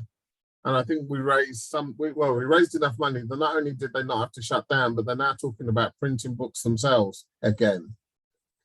And so I think we have to be bolder. I think the time has come for new ways of thinking and doing things. I am now involved in a podcast company called Unedited, because podcasts are a new way of creating intellectual property, which you can then parlay into TV and film. There was a great podcast series on the New York Times called Nice White Parents. Issa Rae went and optioned it for HBO. But again, the cost of producing a podcast compared to the cost of producing a TV drama, much, much lower, and gives you an opportunity to tell your story and get your story out there and see if it takes fire. And so I would say to all of you, especially if you're in the independent filmmaking world, it's bloody hard work. Too hard for me. I couldn't do it. I couldn't handle the uncertainty, and I couldn't handle all the knocking on doors and being nice to people I don't like. But I understand why you have to do it. But I think we've all got to, there's a moment coming and we've got to seize it, because working in TV, especially during COVID, has not been fun. A lot of people are moving out, and a lot of people are looking at the creativity they can see on YouTube and in these other places. Look at Munya and Mo Gilligan, and thinking, how can I get that and move it to another place? So I'm going to sort of shut up there. I know some of you. Good to see you, Natalie. And again, innovative business model. And Zaina, good to see you again. I think it's a time for us to be bold and to think differently, because COVID is shaking things up. The old order doesn't stand, it doesn't hold. There is I think there is space for new ways of thinking and new ways of doing things. I don't know how many of you subscribe to Kweli TV, KWELI.TV.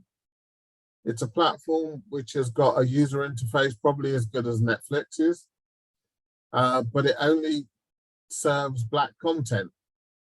Now it has an approach, and especially it looks for independent film content, and somebody just put something there in the,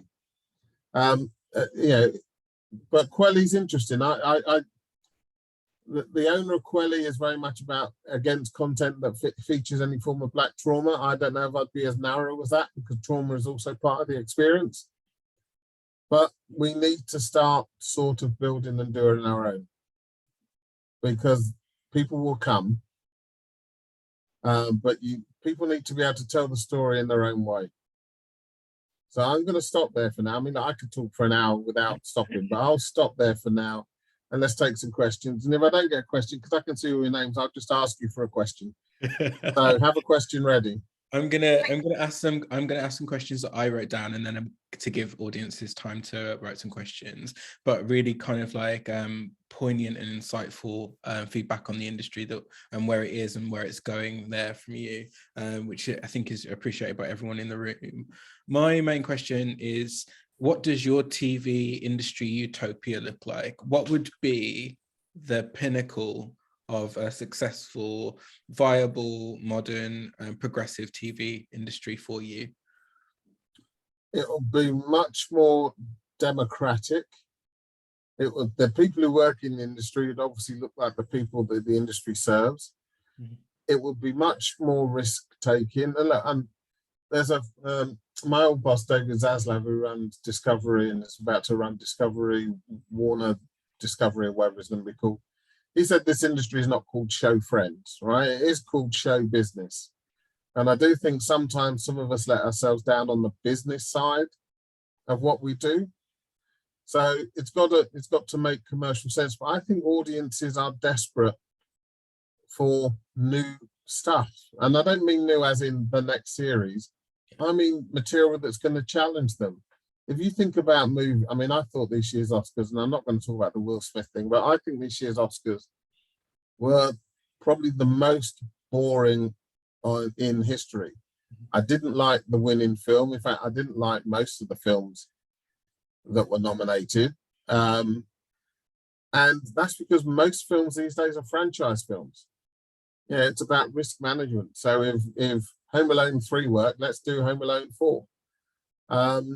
So my TV industry of the future,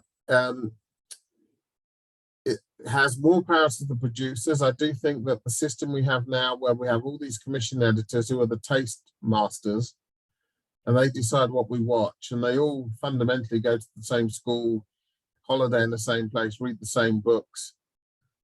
So I would give more power to the. I'll do one simple example. In the old days, and I don't mean to sound like a dinosaur, but if you were running Modern Times at the BBC, which was a documentary strand, the only discussion you'd have with the network is how many episodes are you going to do?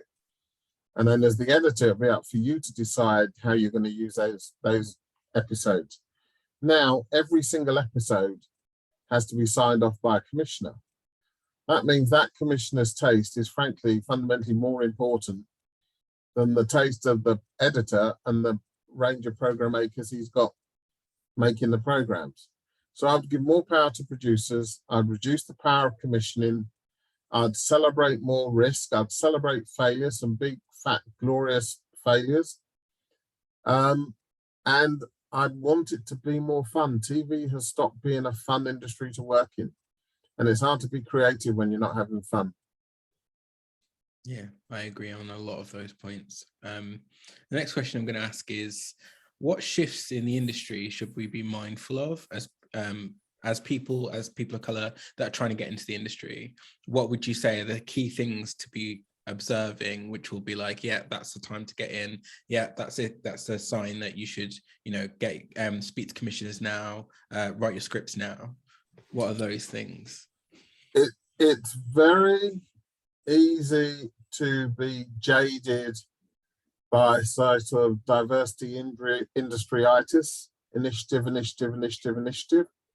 But when Channel 4 say we want, to celebrate our 40th anniversary, we want genuinely challenging ideas that are going to make a noise, guess what? There are ideas.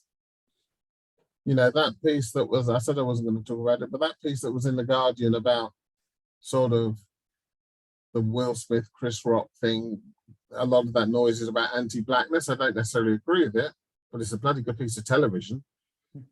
And so when people say they want different, we should be bold and we should go in there and we should do different. I also think there are too many small companies, individuals fighting for too few slots. Often we'd be better off coming together as twos or threes and combining what we've got. You're a great director, I'm a producer, let's work on something together and go in as a package, as opposed to you going as the director and go, well, that's great, but where's the story? They're on BBC Three at the moment, Love is Blind on BBC Three, which I don't know if you're watching, poor old Chibs. You have to watch that space. I don't know why they didn't drop it as a box set, because I would have finished it by now. but that came from two minority producers who came together to work on one big idea, and they were allowed to make it themselves. So I would say come together. If you want to go fast, go alone. If you want to go far, go together. Really good advice. How would you say British television sets itself apart from the international content? We have bad hair and teeth, unlike the Americans. Yeah, who have good hair and teeth. We do have regional accents, which again is different. We have this thing called factual, which American TV didn't have. It's not current affairs and it's not documentary. It's in that space where you get The Apprentice and you get Bake Off, and not just the format shows, but also Ambulance, those sorts of shows. those are something which the Americans are caught onto, largely because British companies are selling them into the States. But they were a very British invention. We have an intellectual property regime, which is still pretty unique. So the BBC may pay the full cost of your program, but you still own it, which means you control who you sell it to around the world. You control, and you get 85% of all of those revenues. And after a certain period of time, the BBC has to give it back to you, and you can choose whether you want to sell it back to them again or sell it to somebody else. You know, you don't get that in the States. In the States, all of the work, or most of the work, is work for hire. So it is a great environment for creating and establishing intellectual property, which you can then use and sell around the world. Thank you for sharing so generously. I mean, you've worked in the industry for a really long time. So you've worked in TV, you've seen the changes, especially with streaming platforms like Amazon and Netflix. Television has become different because it can all be uploaded in one time. So there's been a plethora of people that are engaged in film, independent film and commercial film, looking to get into TV. What advice would you have for someone who works in the film industry to transition over to television? I think the boundary between film and TV is totally blurred. Netflix is making films, but I watch Netflix films on television. You know, so I think that boundary's almost gone. I mean, it's bizarre, isn't it? Coda, I think, in order to qualify for an Oscar, I think your film has to air in a certain number of cinemas for 2 weeks. Yeah. And that's literally with some of them all they do. They do 2 weeks, then they put them on the platform. So I don't think there's any difference. I mean, the biggest difference that Netflix has made in the drama space, and I remember going to a meeting in LA with Netflix quite early on, and the woman said to me, she said, actually, we don't do development meetings with production companies as a rule, but because I was working with a guy called Kwadja Dejan, who is exceptional and very much the coming man. She said, because of him, we took the meeting. Fair enough. I'm big enough to accept that. And what she said, though, was, look, if you took something like The Crown, if Netflix and the BBC made The Crown, she said it probably would cost about the same. Netflix would overpay because they would buy all of the distribution rights to other territories, but the cost of making it is broadly the same. She said Netflix would make it quicker because they give less notes, they trust the producers more. That's very true. She said the biggest difference is if the BBC had The Crown and it was 10 episodes, they would have 6 or 7 weeks before they decided whether or not they were going to do series 2.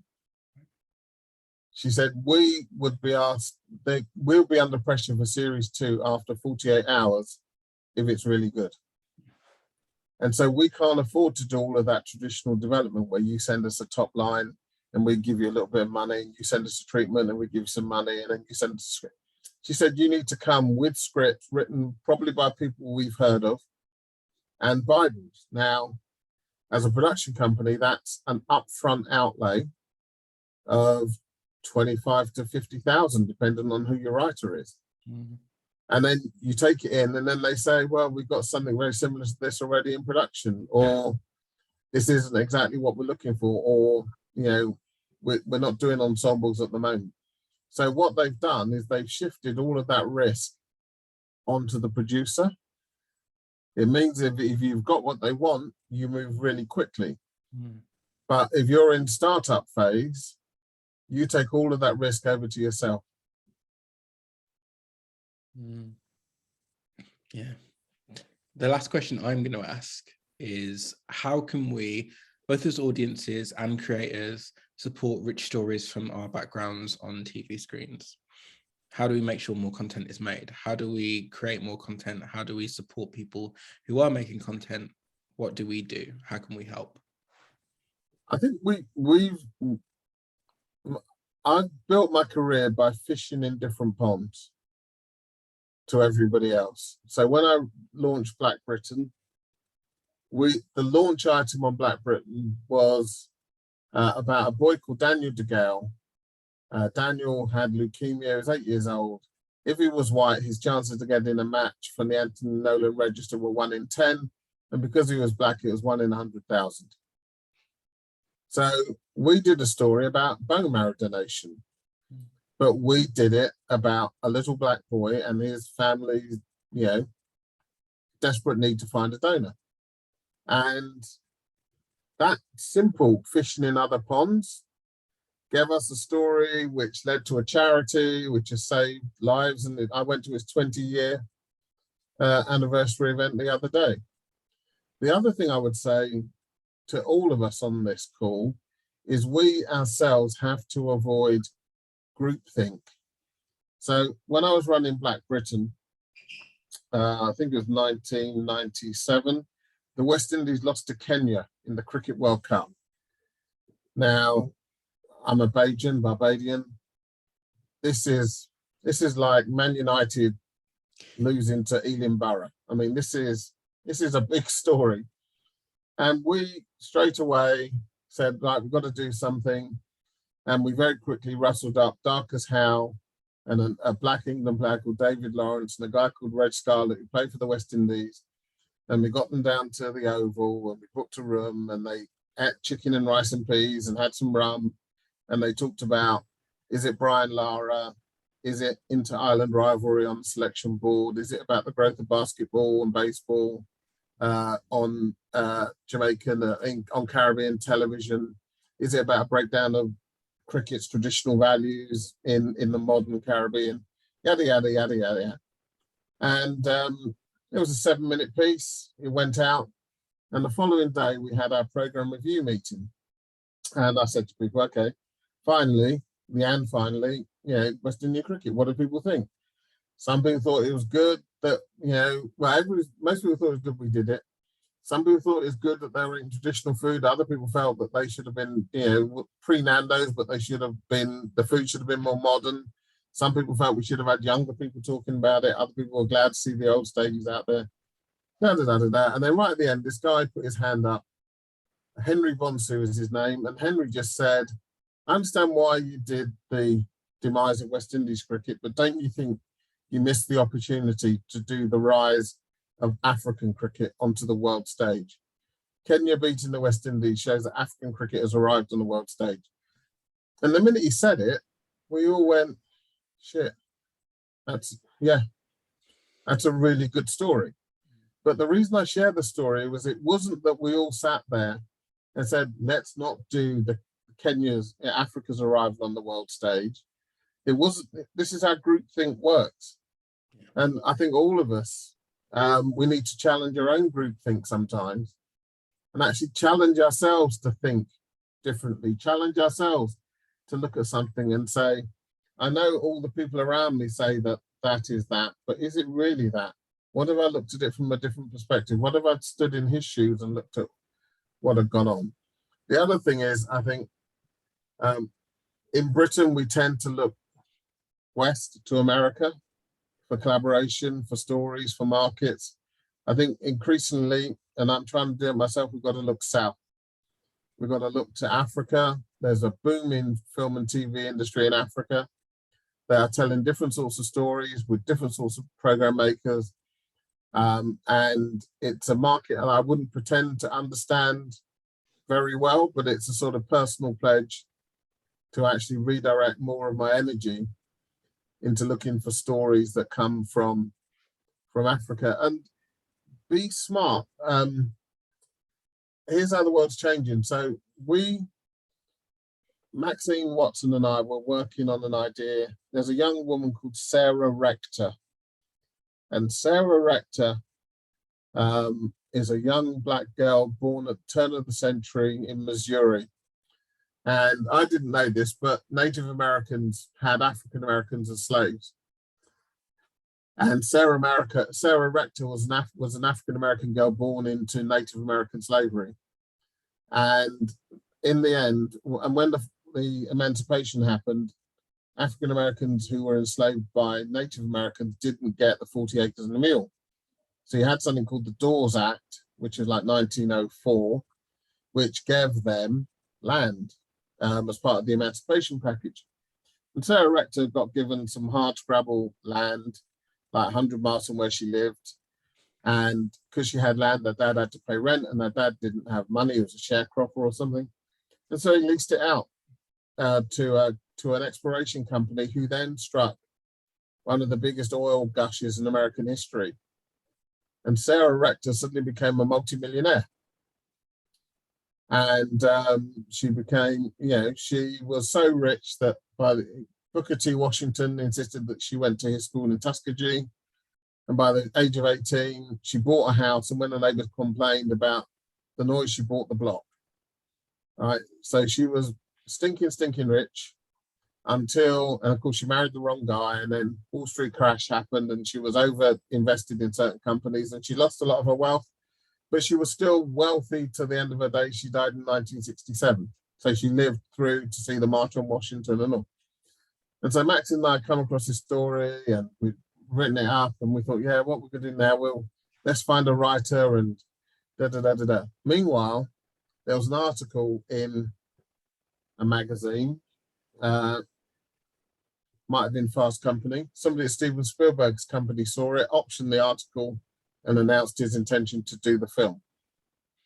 People are optioning articles, not just books, podcasts, articles. That film, what was the, God, brain, old age.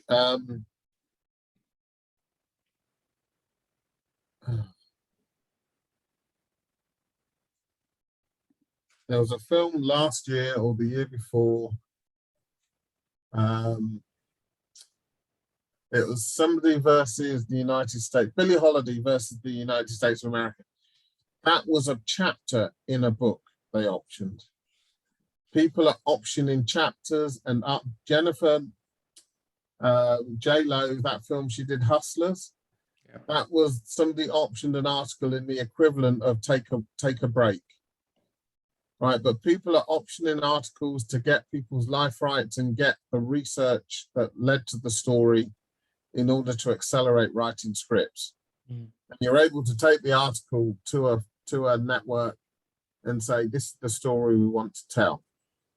And that's where I think we've got to think differently. We read different magazines, we read different books. Which of those properties could we fast track into production? I'm going to open it up to questions from the audience now. Does anyone want to jump on camera? I have a question. Yeah. I have a question. So, hi, Pat. Hello, Nadia. So, I work in the film industry, and stage and events, and I'm really trying to maneuver into TV. It's quite difficult, really, if you haven't had a background in TV, and also I'm at that stage where I'm not sure I want to start as a runner at this age because I'm already.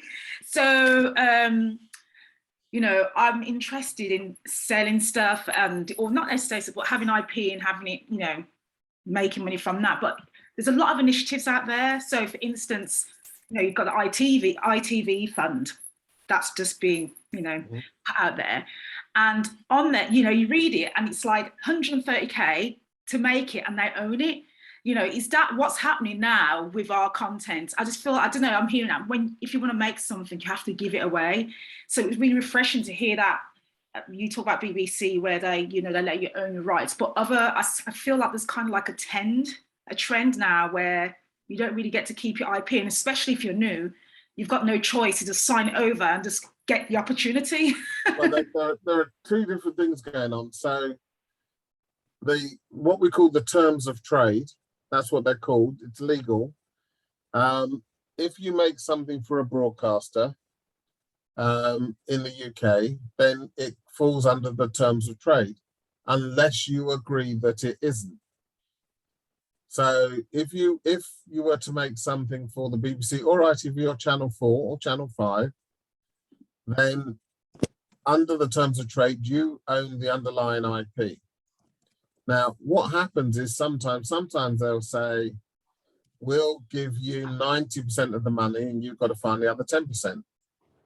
Sometimes they'll say, the BBC normally will fully fund something, so will Channel 4. Other people will sometimes say, well, we'll give you most of the money, but then maybe you can sell it to somebody overseas and that will make up the balance. So that's how most commissions work.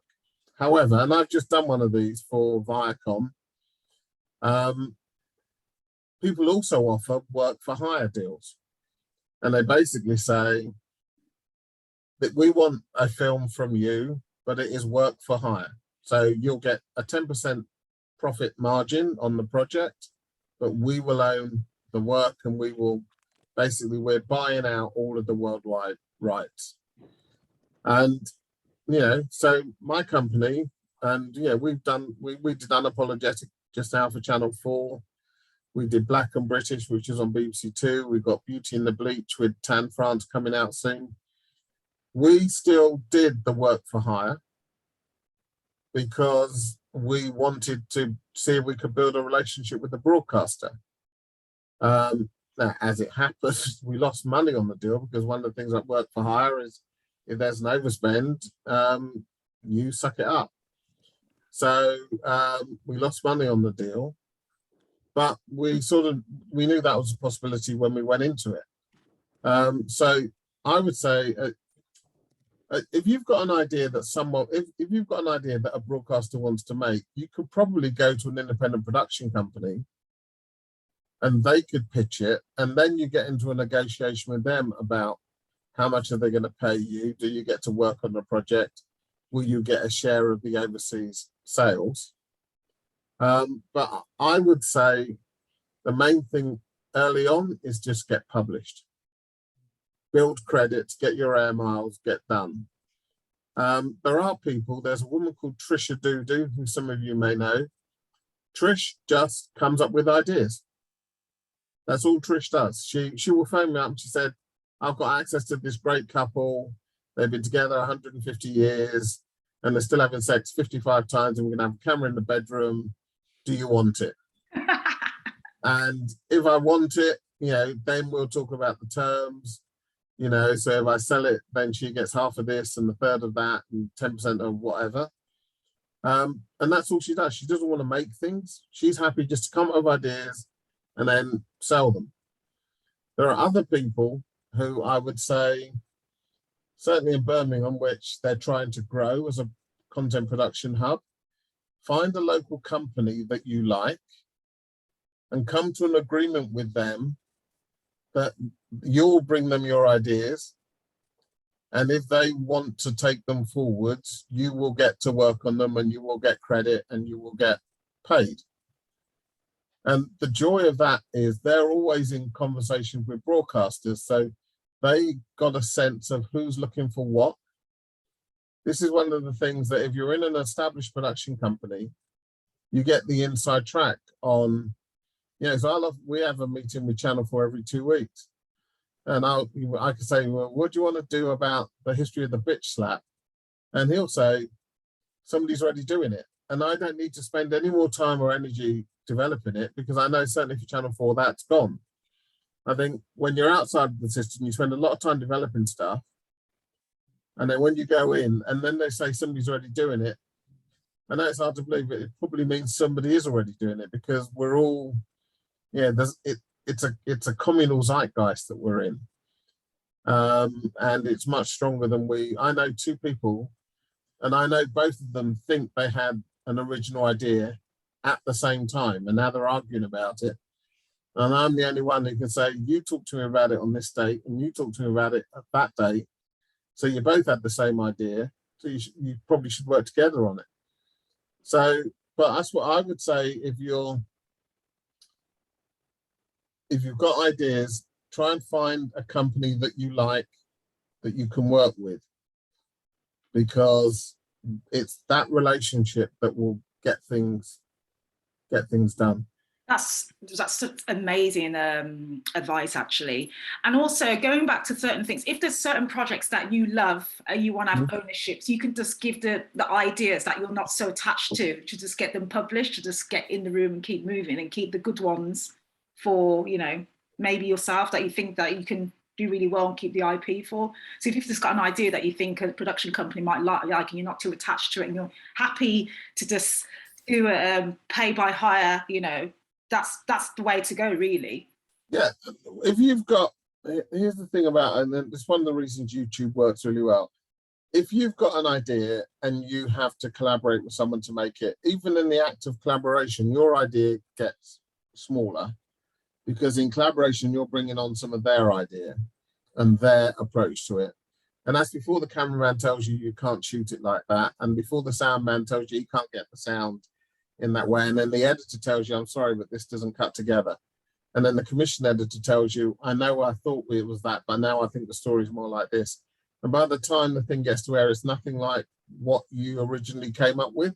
And that's why a lot of people like YouTube, because they don't have to deal with all of that BS. But I would say if you've got an idea that you really believe in, and you've got a company that you really trust, then you should feel comfortable sharing even your biggest ideas. Because I've never had an idea stolen in 31 years. I don't think there is a lot of idea theft going on. There is a lot of zeitgeist. And one way to protect it as your idea is to put it in an envelope, post it to yourself, and then keep the unopened envelope somewhere safe. Because then you can prove that on the 31st of March, 2022, you had this idea about this drama, about whatever. And if you then go and talk to a production company in 5 years' time, they're making that story, you can go to them and say, well, I've got proof that I came to you on such and such a date with the story, and I've got proof that I had that story. Where's your proof? Where's your... And so that's something that people do a lot. They post the ideas to themselves and just have them in unopened envelopes. Thanks. Thank you. We're going to wrap up the session now because we've only got 10 minutes after the day. But Pat, thank you so much. You've been a font of knowledge, and yeah, really excited to see what comes out of this. If there's any formative action in the room, people transitioning over to TV, people thinking about their path differently, people thinking about straying from that zeitgeist and thinking individually. Well, thank you for the opportunity to speak to you. I saw you had the TV Collective on yesterday, I think. Yeah, they are good people. They navigate some of this crap for you. They can also tell you if you're thinking of going for a company and you want to know what they're like, they're good people to talk to. I'm sure you've had others talking as well. G. Johns has a question. Is it your question about the G-Day? Is it the question about animation? Yeah, sorry. Hi, Pat. Hi, how's G-Day. it going? Okay. Really interesting talk you just gave. Thanks for that. I won't be long. Basically, my context is right. I'm an animation producer that owns a London-based animation studio, and I've just spent the past 12 weeks developing a trailer for my in-house IP with Sony on this thing I won as a finalist called the Sony Talent League. So now I've done a bit of development. I still need to do a bit more development on the idea, on the world building, on the pilot script, etc. So I'm currently trying to sort of like find producers and attract broadcasters. However, I'm also very interested in the concept of crowdfunding. So like, as somebody from a TV background yourself, because I think you used to be the commissioner of BBC, how viable would you say is the approach of actually doing a crowdfunding campaign for a British adult humored animated TV show that has a young Black genius 17-year-old character at its forefront? I think first of all, it's the sort of thing that I think Sky and Channel 4 would be very interested in. I also think this new platform ITVX, which is the new ITV streaming platform, will be very interested in. I'm working with a young British artist doodler called Joe Whale, aka the Doodle Boy. Right. And I'm working with him and a couple of others to try and take his very striking doodles and take them to animation. Now, what's been interesting is, I've had to license characters from his agent because he's just done the Nike commercial. He's the kid you've seen in the new Nike commercial, the animator in that. So I've had to license characters, and then we paid for, our studio did a proof of concept, and we've written up the character outlines, and we paid a writer to write a story. Now, when we took that to one broadcaster, they said we're a bit too far down the path for them. They would like to have come on board much earlier and helped us shape it. Right. There's a real danger you go too far down the path, and you know, I'm not suggesting that anybody is coming up with something exactly like what you're doing, but there may be some value in taking your taster and your sort of, you know, a couple of documents about the world of the story and the key characters and some sort of story arc, and talking to especially the streaming platforms for the broadcasters. So ITV is desperate to get people onto ITVX. BBC is desperate to build BBC Three through BBC Three on iPlayer. Channel 4 is desperate to drive people to all four. There's also a company called Motion Content Fund. You should all write this one down. Motion Content have a fund for Black and minority program makers. Now, the way Motion Content normally works is they trade money with broadcasters for airtime, and they basically put their advertisers in the airtime in return for giving the broadcasters money. But they're actually investing in Black content right now. The other one is Cecilia Dean. Not many people know this, but BET, American UK. BET, have BET UK, and they are commissioning. They actually have a budget now to commission long form and short form content. I know. Oh, sorry, I was just going to say, I know Cecilia. Would you say now might be the time to go? Cecilia, I didn't know Cecilia before, but I worked with her on a film. She's good. She's a really good commissioner. Right. Open-minded, experienced. And as I said to the guy who runs Channel 5, BET is the only channel in Britain that can be unapologetically Black. So why aren't you spending more money on it? And they are now. So Cecilia Dean at BET UK is also somebody else that I would reach out to. Okay.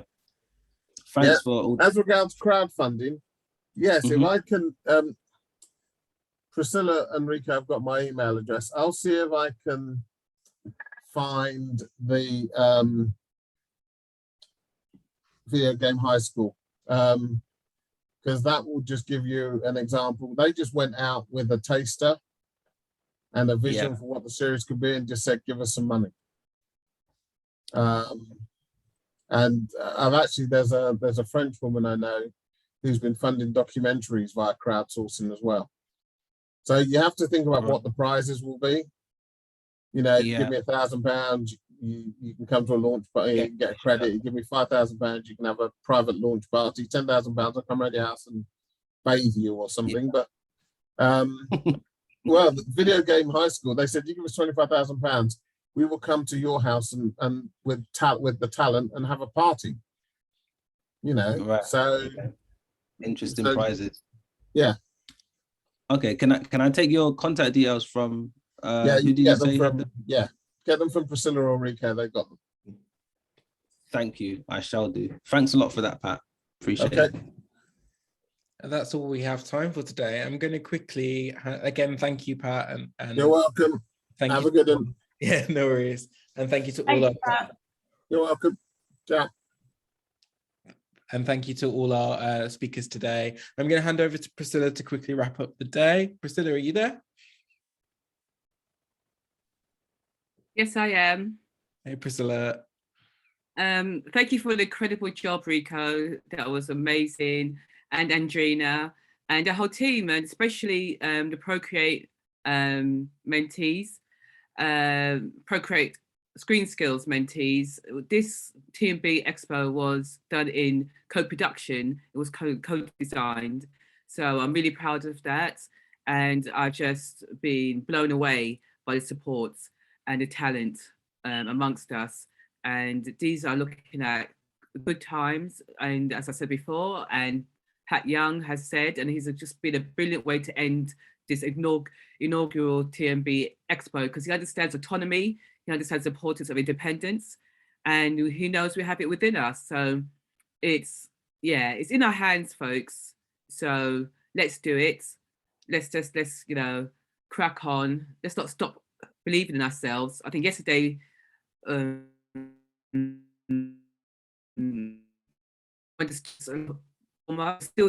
still going to be hurt, but if we have each other, I think we could push through. And we also have to look at intersectionality, and hopefully we'll do that next year. I am conscious that we didn't cover disability, gender, sexuality, and other ways we intersect the regions, but that's coming, and hopefully that'll be over a multi-day event. But thankfully we've got the platform of online to reach out to the diaspora as well as people in this country. But I want to take the time again to thank our partners, our stakeholders. They really came through, like I said, from ScreenSkills especially, Film London, BFI, the TV Collective, and more. I'm just going to check, try not to forget some of the others. Niche on Demand, UK Global Screen Fund, Bohemia Euphoria, IFT, of course, NFTS, Directors UK, Film and TV Charity, FDA, and also NHS, because hopefully again next year we'll be talking about certain things that affect the community.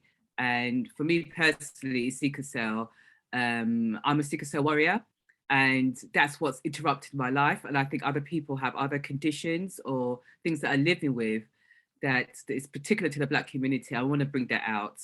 So your disability shouldn't be a liability.